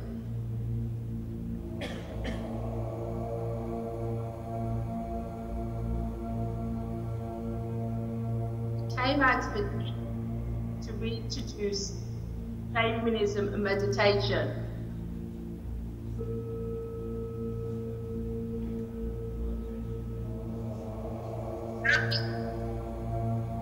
Gary, switch the music on. Switch the music on.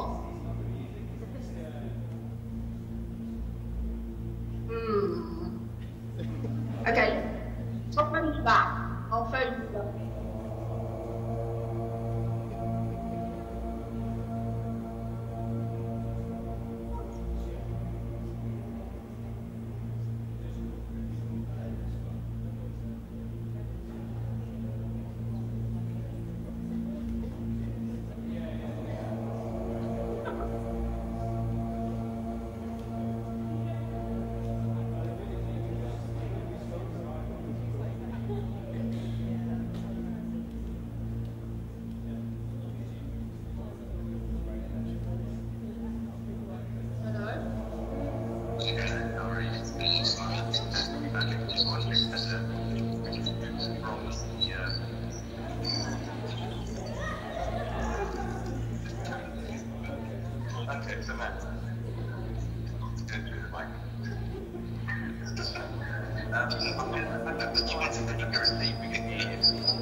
Can you see the image?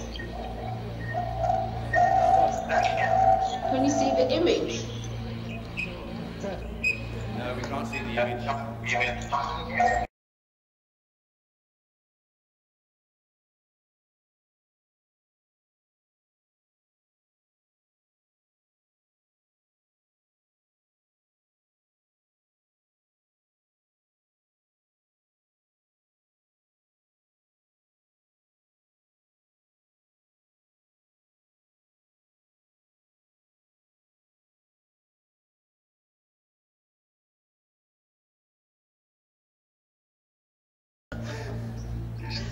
Okay, I'm starting again. When you had when the video was off, we could hear you. Okay, alright, so we'll switch the video off. Yeah.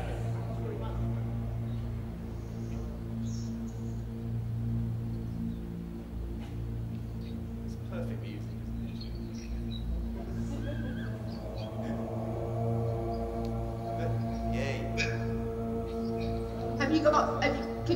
Can you see hear the music and hear me?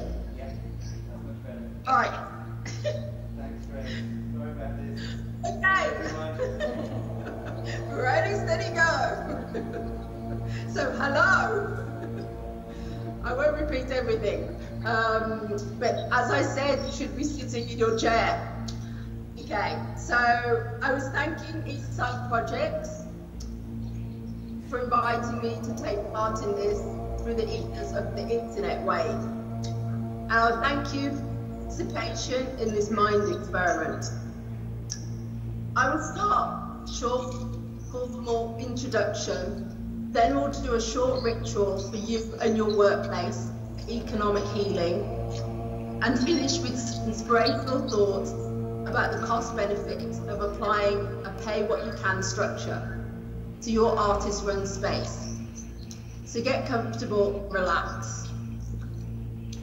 Pay what you can. Man is a social being. factors such as political conflict, social tension, and economic stress affect his mental health. Such factors are at least as important as biological factors.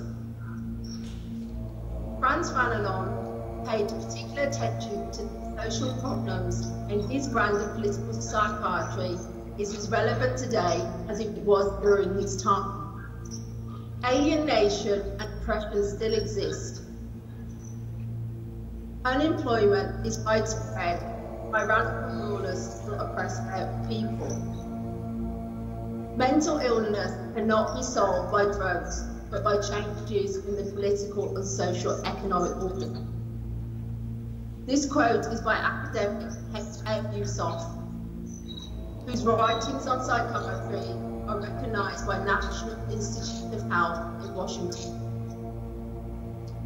In the lineage of the Dalai Lama and S.A. Goenka, who gave meditation classes at Davos World Economic Forum in 2002 and addressed the UN that same year, the benefits of meditation for society, I propose to invite you to participate in a new, living, political, social artwork entitled Pay What You Can. In 2012, I began creating a new body of works under the title Healing the Museum. Came out of a deep need to reintroduce shamanism meditation, to reactivate the sacred spaces. I believe that most modern art institutions were out of sync with their urgencies, everyday experiences, and the widespread social, economic, and political changes that have taken place globally in recent years. Museums are dying,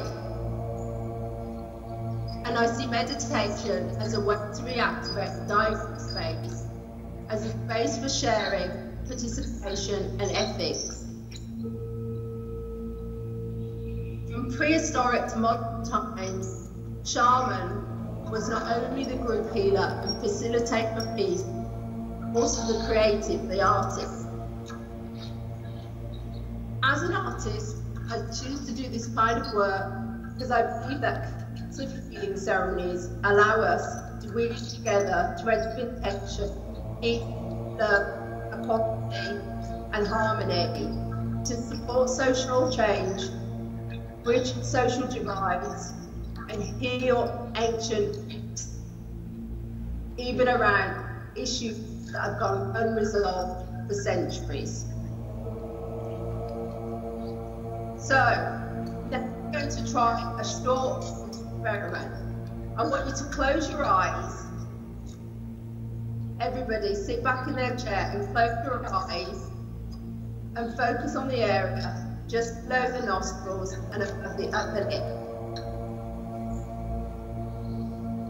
Focus on the area just below the nostrils and above the upper lip. Focus on the natural breath coming in and coming out. Don't change the breath, just close your eyes. If the breath is long, let it be long. If the breath is short, let it be short. Let the breath naturally, whatever it is. We'll sit in silence for a few moments.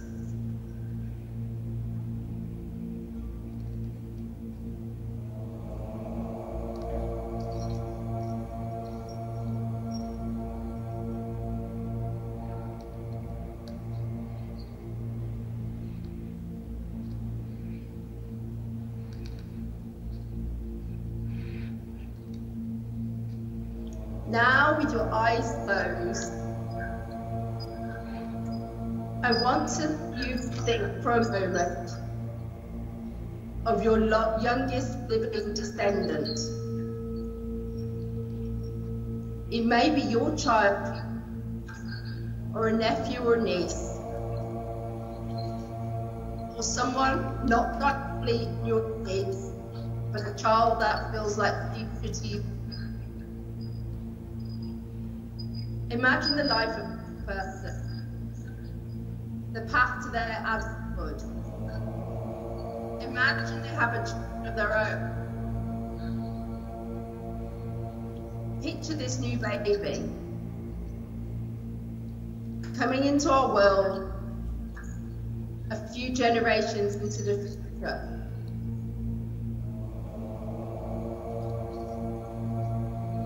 Now allow this baby to grow, to become an adult. Picture the baby they bring into the world. Notice the eye, the chin, the colour of hair. This child grows up and in time becomes ready to have a child too.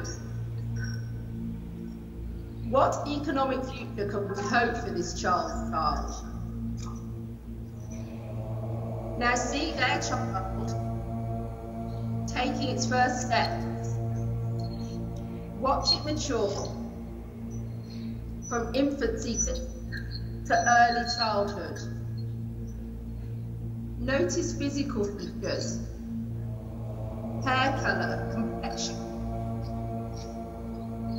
eyes, hands, shape of body. Notice the world this baby enters, the community, the network of family and friends.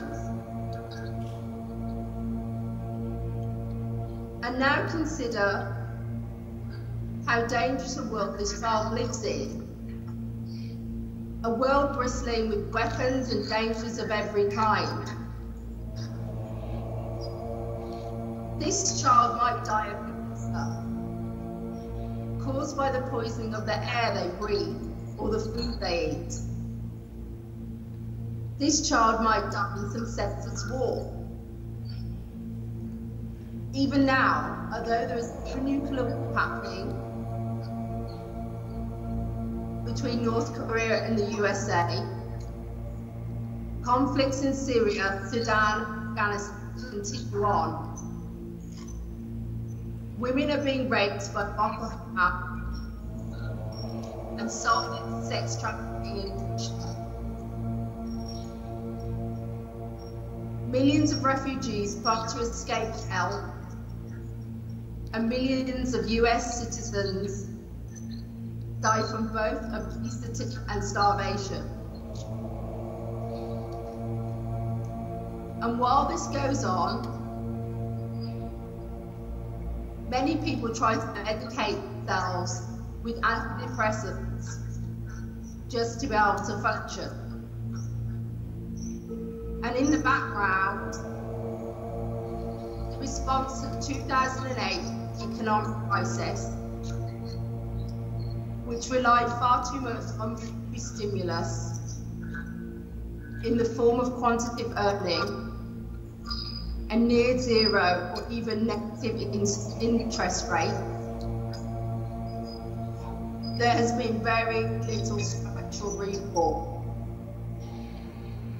This means the next economic crisis is brewing and could pave the way for a large-scale military conflict.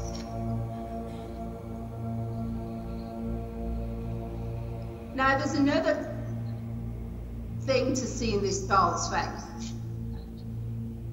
Allow your awareness to open to the very real possibility that this child can play a decisive role in the healing of the world, including the art world. That they are just at the right place, at the right moment, with the right gifts and motivation. Allow that possibility into your mind. Now consider what it would feel like to work alongside this child, healing his earth and preventing violence and warfare. economic healing. What would it feel like to fully integrate, pay what you can into your artist-ridden space and into your family life? Perhaps the child thanks you for the work you're doing now to ensure the world's continuance. Listen to the child for a few moments.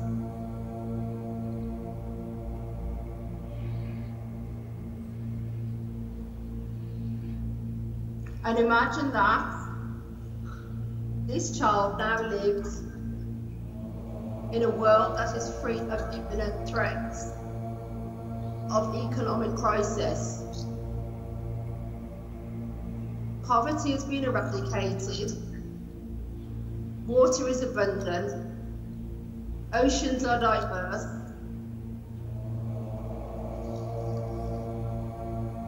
can you envision a healthy economic environment in your workplace? How does this child experience this version of the art world?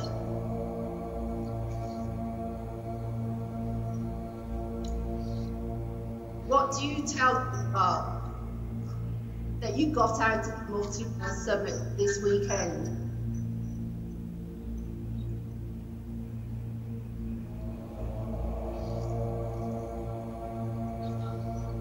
Allow this child, this future, to rest in your heart and think of your intention.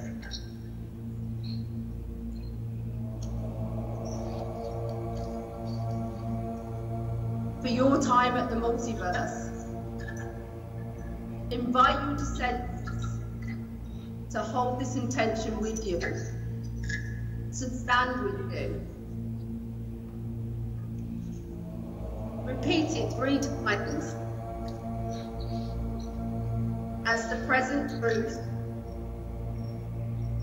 3 times to yourself. Now come back into the room and open your eyes.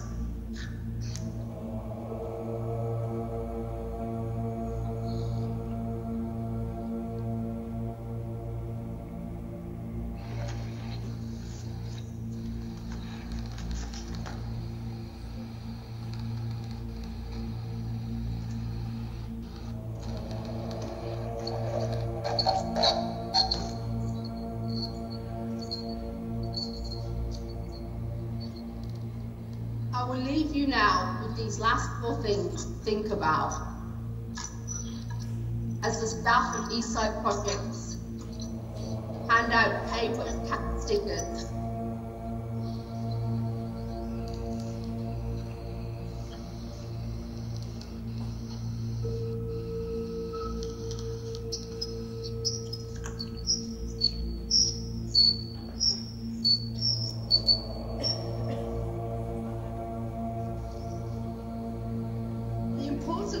Benefits of pay what you can in your artist-run space.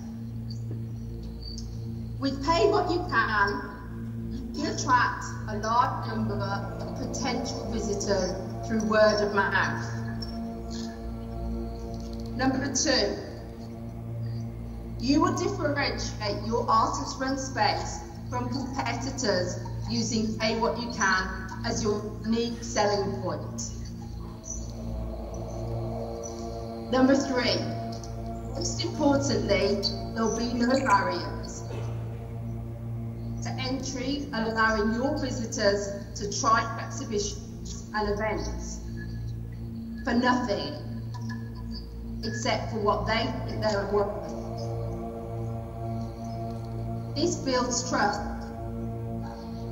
which means more financial good vibes for your unique artist-run space. Thank you for listening. Goodbye and namaste.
Okay. Well, we give our feedback, which is generally not good. Bad job, Skype. You know, technology, whoa, goes either way. So now we're just going to split into very relaxed groups to talk about the questions. So if you just want to grab a chair or a beanbag and move yourself to somewhere in the region of the question you're interested in. They're all on the wall if by any chance you've forgotten what they were. And then we've got about an hour to have a conversation.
This station moving.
The three's over there if anyone's looking for it.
On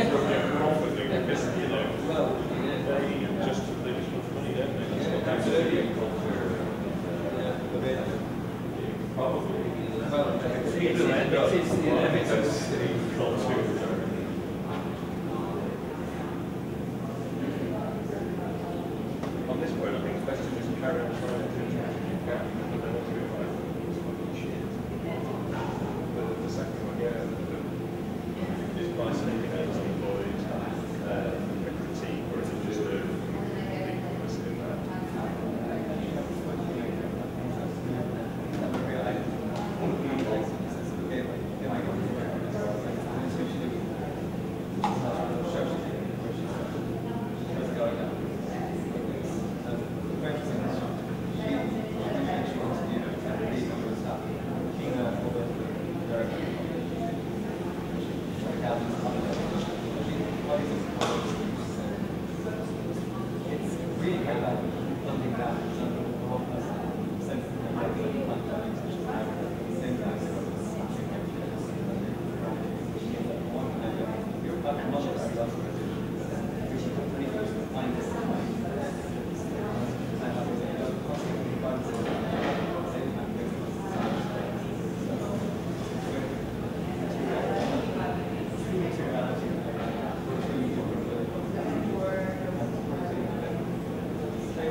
Throughout it, the leaders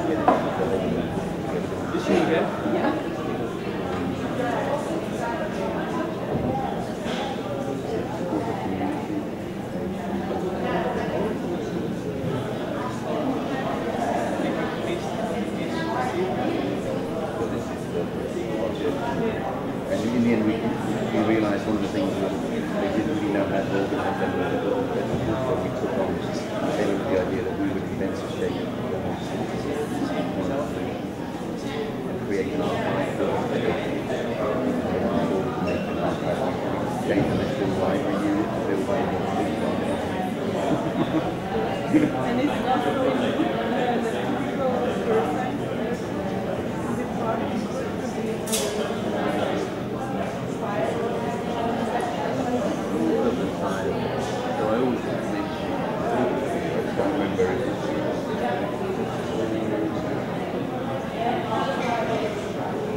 talks about the problematic this is obviously the application there.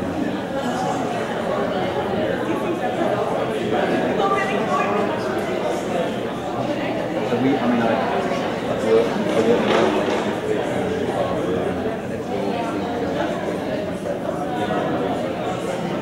but this was before it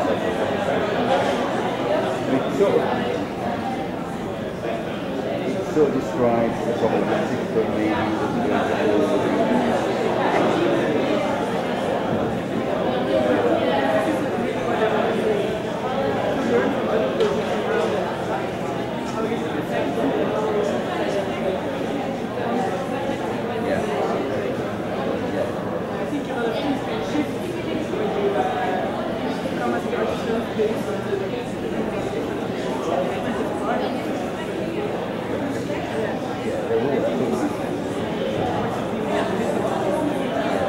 That was very much part of this project.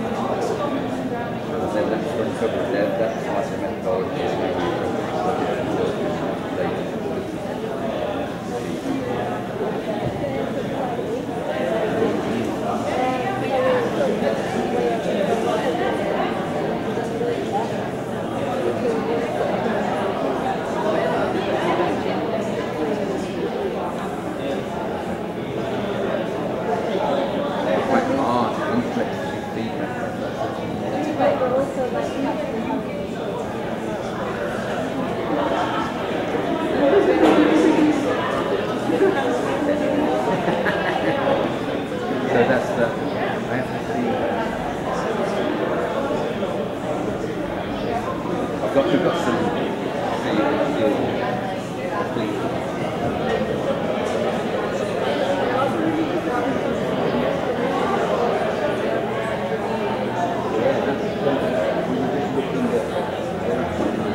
prompted me to respond to the email. It's not a real chance. The deadline is like a week after, but it's always nice to say, I don't know anyone, I don't know how you work, like how... I know lots of people, but my capacity is... I'm not able to. I'm so sorry about that. That's what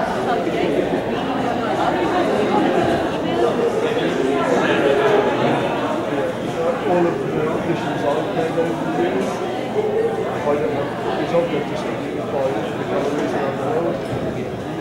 I don't have mine lecturing. And then, things like visual labor artists generally sold out, which is brilliant. Looking elsewhere. I do this lots of things. I'll put those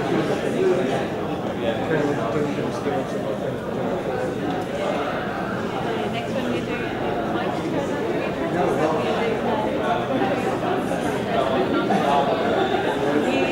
the idea is that we don't want to do something like that because then we're going to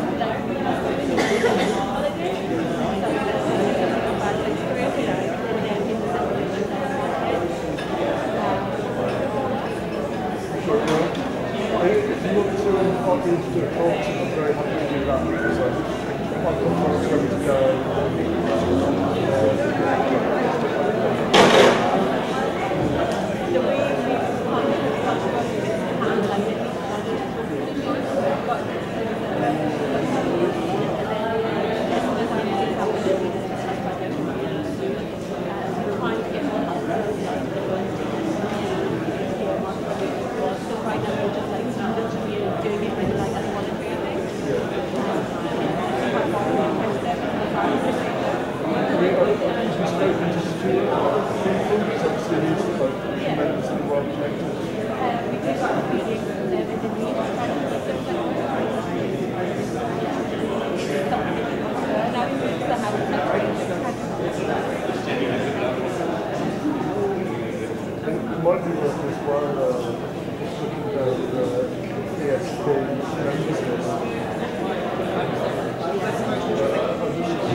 Hello everyone.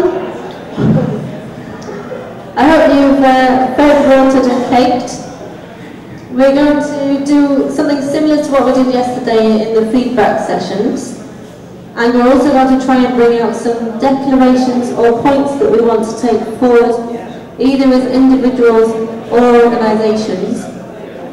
So we're going to do this logically in a number-based order, which means that Gavin will be starting at number 1, or Gavin's group. So if you'd like to... I need my group back. So if you'd like to come back around, then we can share the conversation.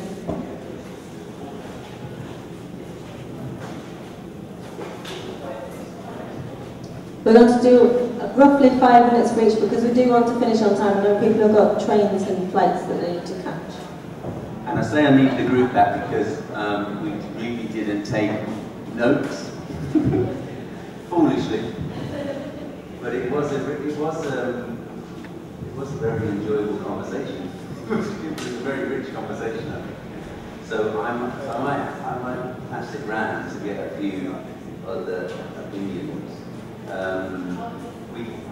I think by the time we come to the end of the conversation, we did feel like it seemed to me that there were a good set of questions about reasons for doing something. The question around selfishness and selflessness came up, and I was arguing for being selfish and thinking about being selfish in a very positive way. And there were, I think, it wasn't argued down. But it was still trying to work out what that actually means, which bits of how you could get lost as an artist run an organisation, or as an artist if you think you're not able to be selfish in some ways.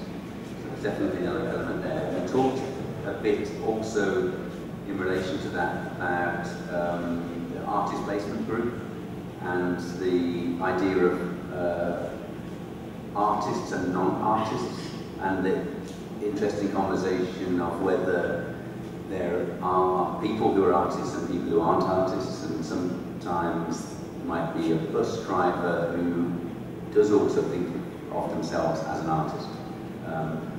And I thought that means that they are an artist. And then there's some bus drivers who really aren't artists. And I thought that that's also quite useful. We're talking about artist placement groups, this idea of being an incidental person. So that you may not necessarily need to call yourself an artist, but you get yourself involved in an unusual or a new situation, and you may look for what you're looking at, what other people aren't paying attention to, and that can be a source for making art, which could even lead to the final question, which was should artists and artists at spaces fight against leaving the EU, and how? And that within that, there's a huge amount of potential for how to operate as an artist, how to be an artist, how to make art. There's probably lots of benefits and opportunities. Every time some political action happens, there are opportunities for you to be involved in, and especially in a case like this where it's so unclear the benefits and the pluses and minuses. Who else wants to say something about it?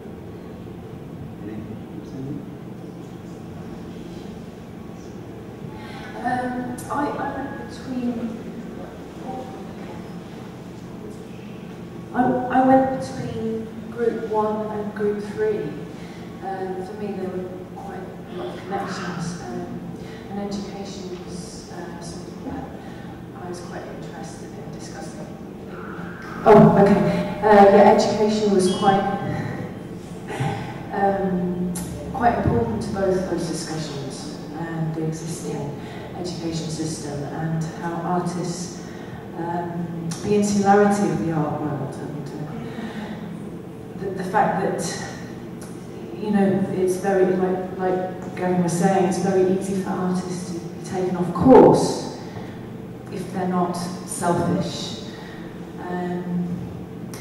But at the same time, there is a role, I think, for art in the wider world. And perhaps we need to be prepared for that educationally at an early stage, rather than being separated off into painters and sculptors. Maybe we should be divided off into socially engaged practitioners and less socially engaged practitioners. Can I just say, not divided, yeah. You've got 2 minutes, so is there some points you'd like to take forward?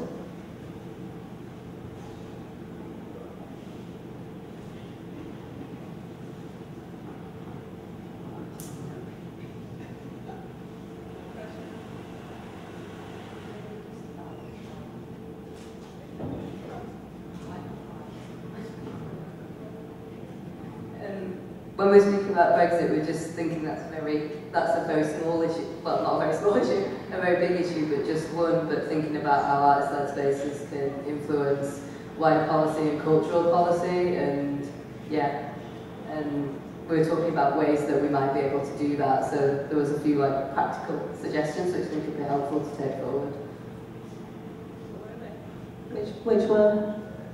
Oh, Gavin talking about inputting into cultural policy and taking the benefit of, well, using the fact that there isn't enough people working culture within councils, so they can't write their own policies, to step in and support them to write it, but to get more and like more interesting things into those policies, I guess, that will be more supportive to artist-led spaces in the future.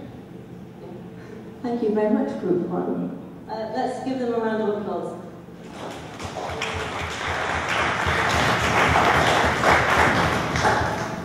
So let's move over to Group 2. Who's taking responsibility for sharing that? Group 2, sorry.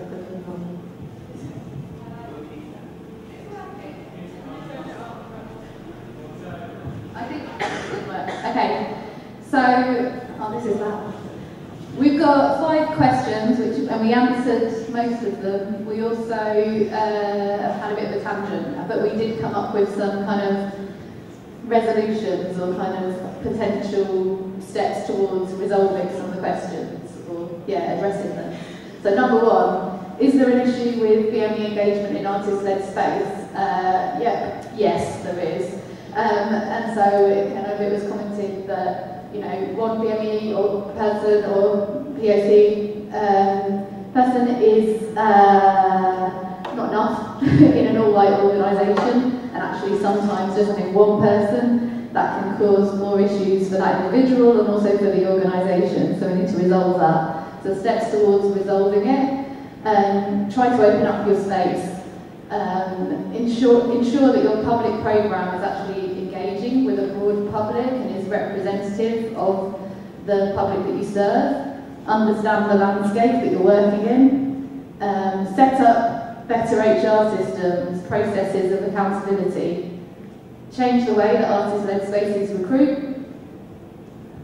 There's loads, actually, so I'm just going to keep reading them off. Do more consultation about what audiences want. Create a clear and more transparent outreach strategy. Engage with and know your real life neighbours, so kind of interact with your postcode, everybody within it. Make your staff and board representative and demographic of the representative of the demographic and communities that you're serving. And when you do recruit those staff and those board members, provide training to people that have never been on a board or haven't been in those roles before. And also the funders, like Arts Council, that are kind of supporting that activity when you're lucky enough to receive funding. they should also be accountable. They should be thinking about how their funding is allocated. Is the funding being allocated proportionally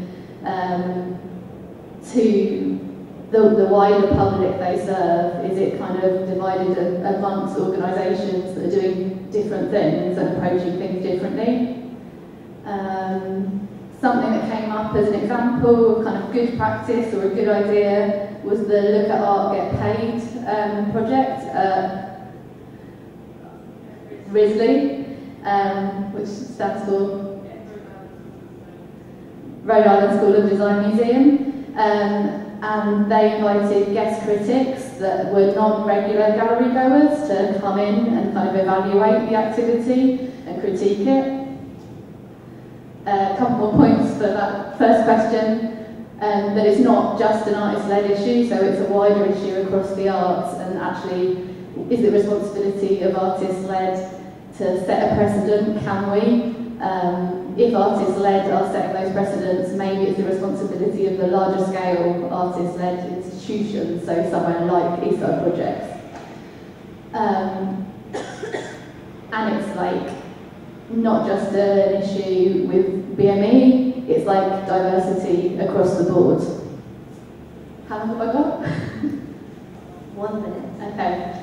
So question 2.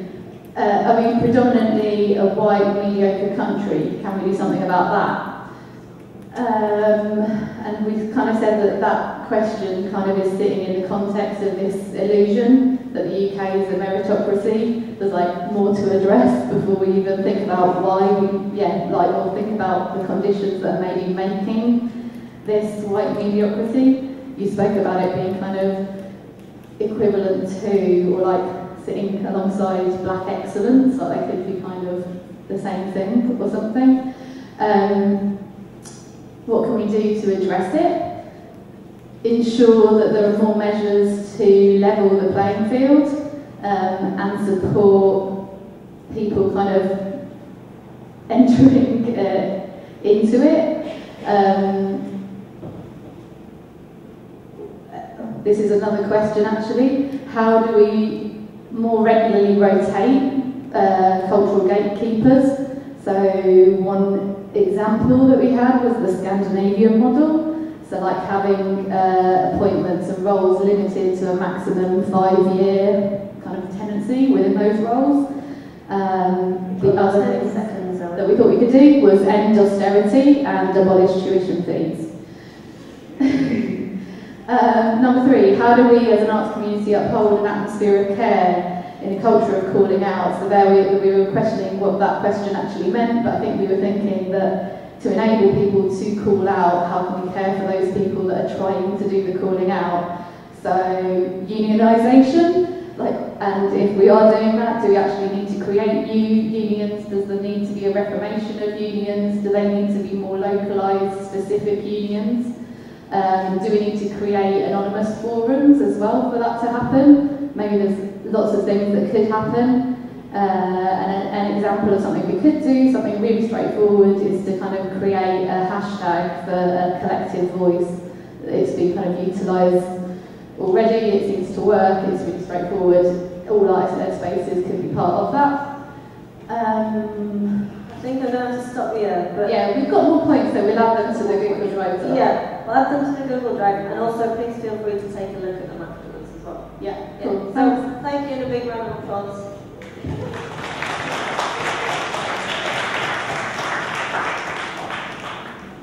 And then we'll move over to group 3. Oh, that's my group.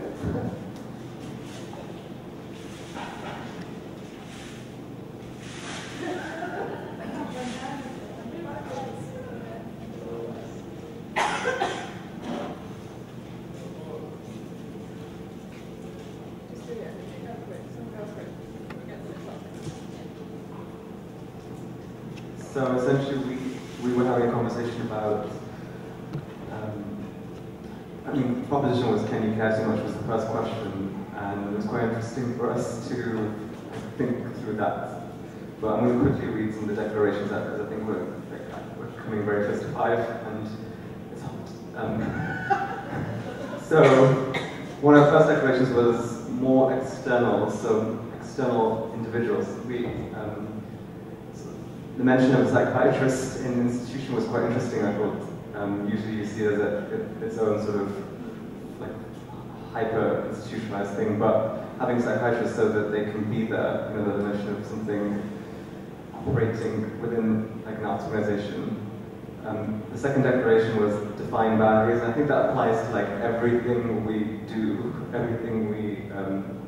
So we even mentioned that when we went away, when we had a party show, we'd say no to each other a bit more, and we haven't done that. But even having clear-cut rules on how, what we do, how we operate, how we send people to specific places, when we're working with them, when we're thinking with them. I think number 3 was probably my favorite one, which was the NHS partnership, because it kind of raised a lot of questions about the idea of NHS, another government body coming in to sort of be part of the Arts Council and having, so this sort of, the NHS thing came out of a conversation we're having about the notion of should artists be providing social care, and also the third part of the question is why do artists, in relation to other roles, provide more social work and mental health work for free, and those notions of labour.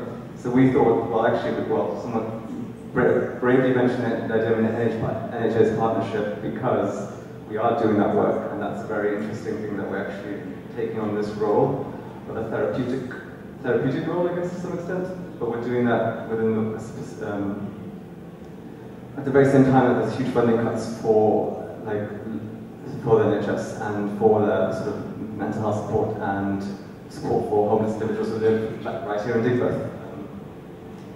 And number 4 was more of a sort of existential proposition, which was fight from every angle. I don't have to expand upon that other than just saying activism, like actual grassroots questioning and of why we're sort of operating the way we are, why we're taking on such unhealthy workloads and burdens to support things. How do we exit from relationships we've created? And if we have to exit, those, and then the larger cause is fighting from every angle really means to ask bigger questions of why our government is behaving the way it is and why we're taking such a sort of this shift towards our workload. And then Sophia mentioned something just about research the structures of support, so that along the terms of let's take some time out to actually ask who our neighbours are, who the people we share the cities with, but specifically who do we signpost people to.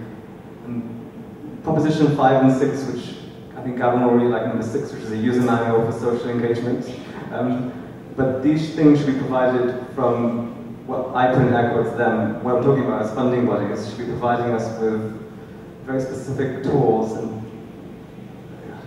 training, like the biggest thing possible, of how to actually work with the individuals we're working with. Sometimes we're taking on responsibilities where we have no formal training, no engagement, nothing which has been given to us other than we're going to be in the situation with a person we have never had to, we can't even conceptually understand sometimes. And that's why there's something like that sort of user manual or something, or like actually us taking time out, being provided the tools to do that from the funding bodies. And the final point was workshops and care for each other. I highlighted care for each other because I don't think that we're doing that very well at Eastside, because it's quite a hard thing to do because we don't have the time to do that. And I think that's a bigger thing we can take forward is how do we actually care for each other in an institution when there is no time. And Sophia also mentioned something about like operating within each other's workshops, going to see how someone else operates, how someone else does something, but also sometimes taking the time off to see how someone else does something is quite a good way of doing it. Yeah, I think I'm looking at it like I think we have 5. Yeah, you had 1 minute to go, so that was brilliant. Oh, score. Clap for this group, please.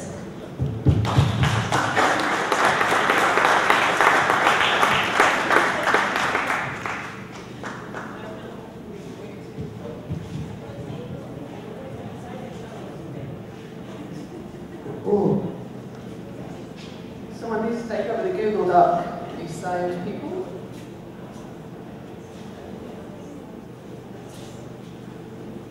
Okay. Okay, I'll start here. So,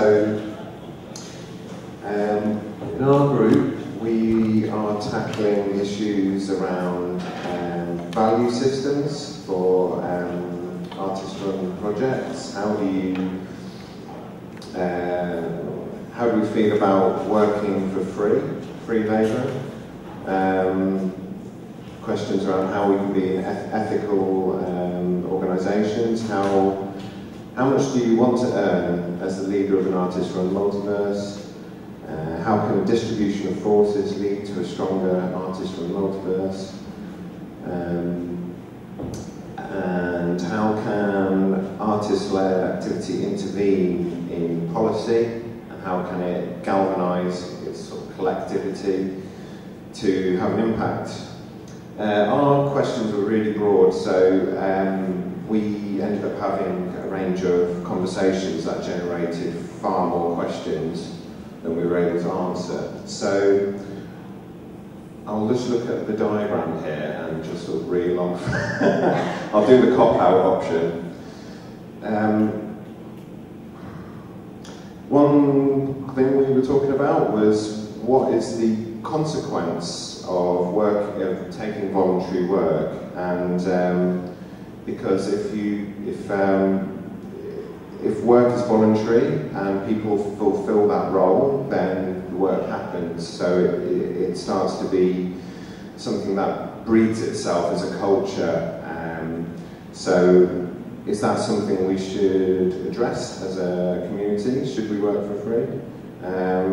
On the other hand, another argument against that is, well, there are people that want to work for free, and there are those that feel perhaps cornered into working for free because they see it as a only viable means to develop a career. I suppose one of the things we were thinking about all the way through, so we had some conversations about everyone going dark at the same time or something like that, but I suppose there's something around, for me, how you could articulate the value of all that free work, perhaps, and communicate that. So a lot of what we were talking about is how we might tell these stories in a way that got them out of the artist-led world, that isn't about complaining, but is about kind of building cases for change by kind of making things clear, perhaps. So, yeah, we also had quite an interesting conversation about artist-led practice being a kind of medium, so being an artwork in itself, and so maybe that changing the kind of terms that people think about it as, so that could kind of open out how we might be able to develop these projects in ways that perhaps it doesn't necessarily quite fit with the way cultural policy is working. So I was talking a bit about the consultation that's just come out from the Arts Council about their next 10-year strategy, which does not mention the word arts. It talks about culture and creative practitioners and culture and creativity. So the idea of things being an artwork feels like it could actually be quite a political act and an interesting word to reinsert back into the language, maybe? I don't know.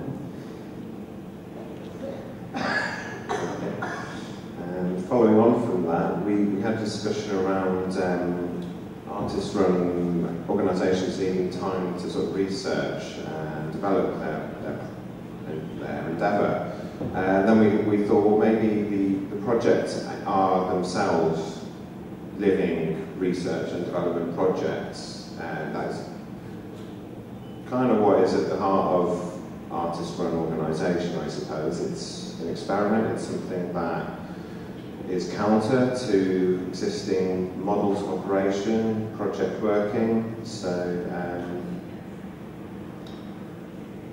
that's a thing. Yeah, we talked a bit about deferred value and about the fact that really what's happening is this is where a lot of the risk-taking happens and where people take a chance on people who have not yet achieved some kind of level of success that means they're validated, therefore worthwhile. And again, that's completely valuable, essential part of the ecosystem, but maybe how we articulate that could change slightly. And whose responsibility is it to make those articulations around the value? Whose responsibility is it to demonstrate the value of what we do, and who do demonstrate that to?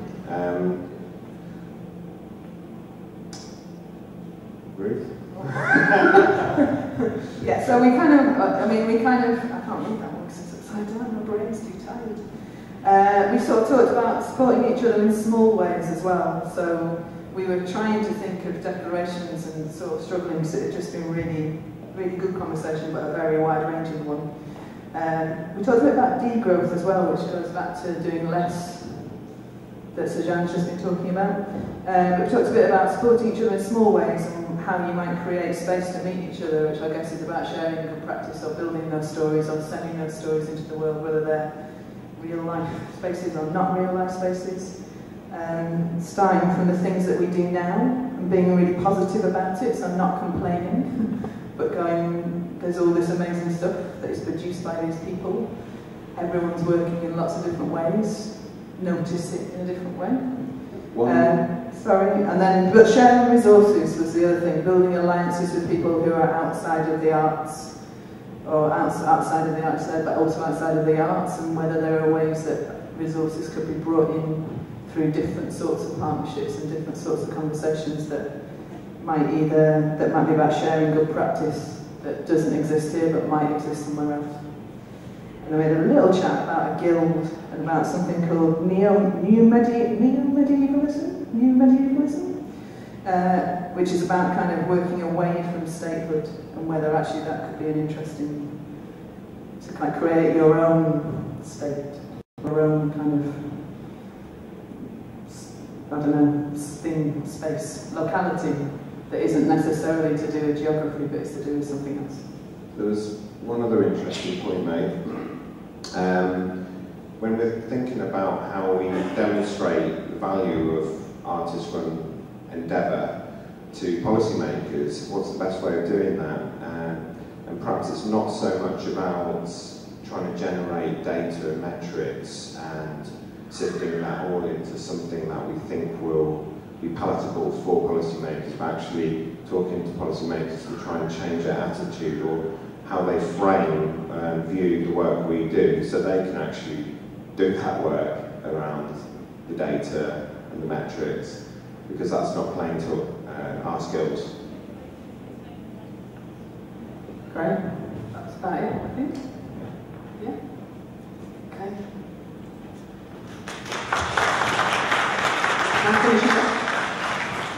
So it's 5 o'clock, so we've always kind of imagined that this was maybe the start of a conversation rather than just an isolated day. So the Google Doc is still online. If people don't have to go for trainings, obviously, stay and talk about things you just heard, but that's a document that everyone can add to, and we'll keep it live for like the next week, and then we'll kind of corral things a bit and put them on our website and send them to everyone that's come. I think we're interested in what next steps, what we might, if we want to do anything else, if something really interesting comes out of it, but this is the start of conversation, so we will be in touch with some stuff, as yet slightly undetermined, to try and see if there's something, and I think they're having, we have the luxury of having a big space that you can fit this many people into, as a few other people have, but actually organisations like this can maybe play quite an interesting role in sharing the resource that we've got, so maybe this could be something that we think about, whether it's useful to meet and talk about these things, share things, which could be around sharing policies, could be around, we've got all those policies, only because I've borrowed them from other people, and done it that way, so that kind of shared resource thing feels like something quite key to build on, I think, from this weekend. Mostly we would like to say thank you for coming. I think we should say thanks to Amelia and all the other Eastside staff for doing a sterling job of making this look really smooth running within the midst of a massively complicated, this is the gallery and the gallery is slightly too many at times things, scenario that we're in. So I'd like to give a round of applause for Amelia, the volunteers, Jeanne,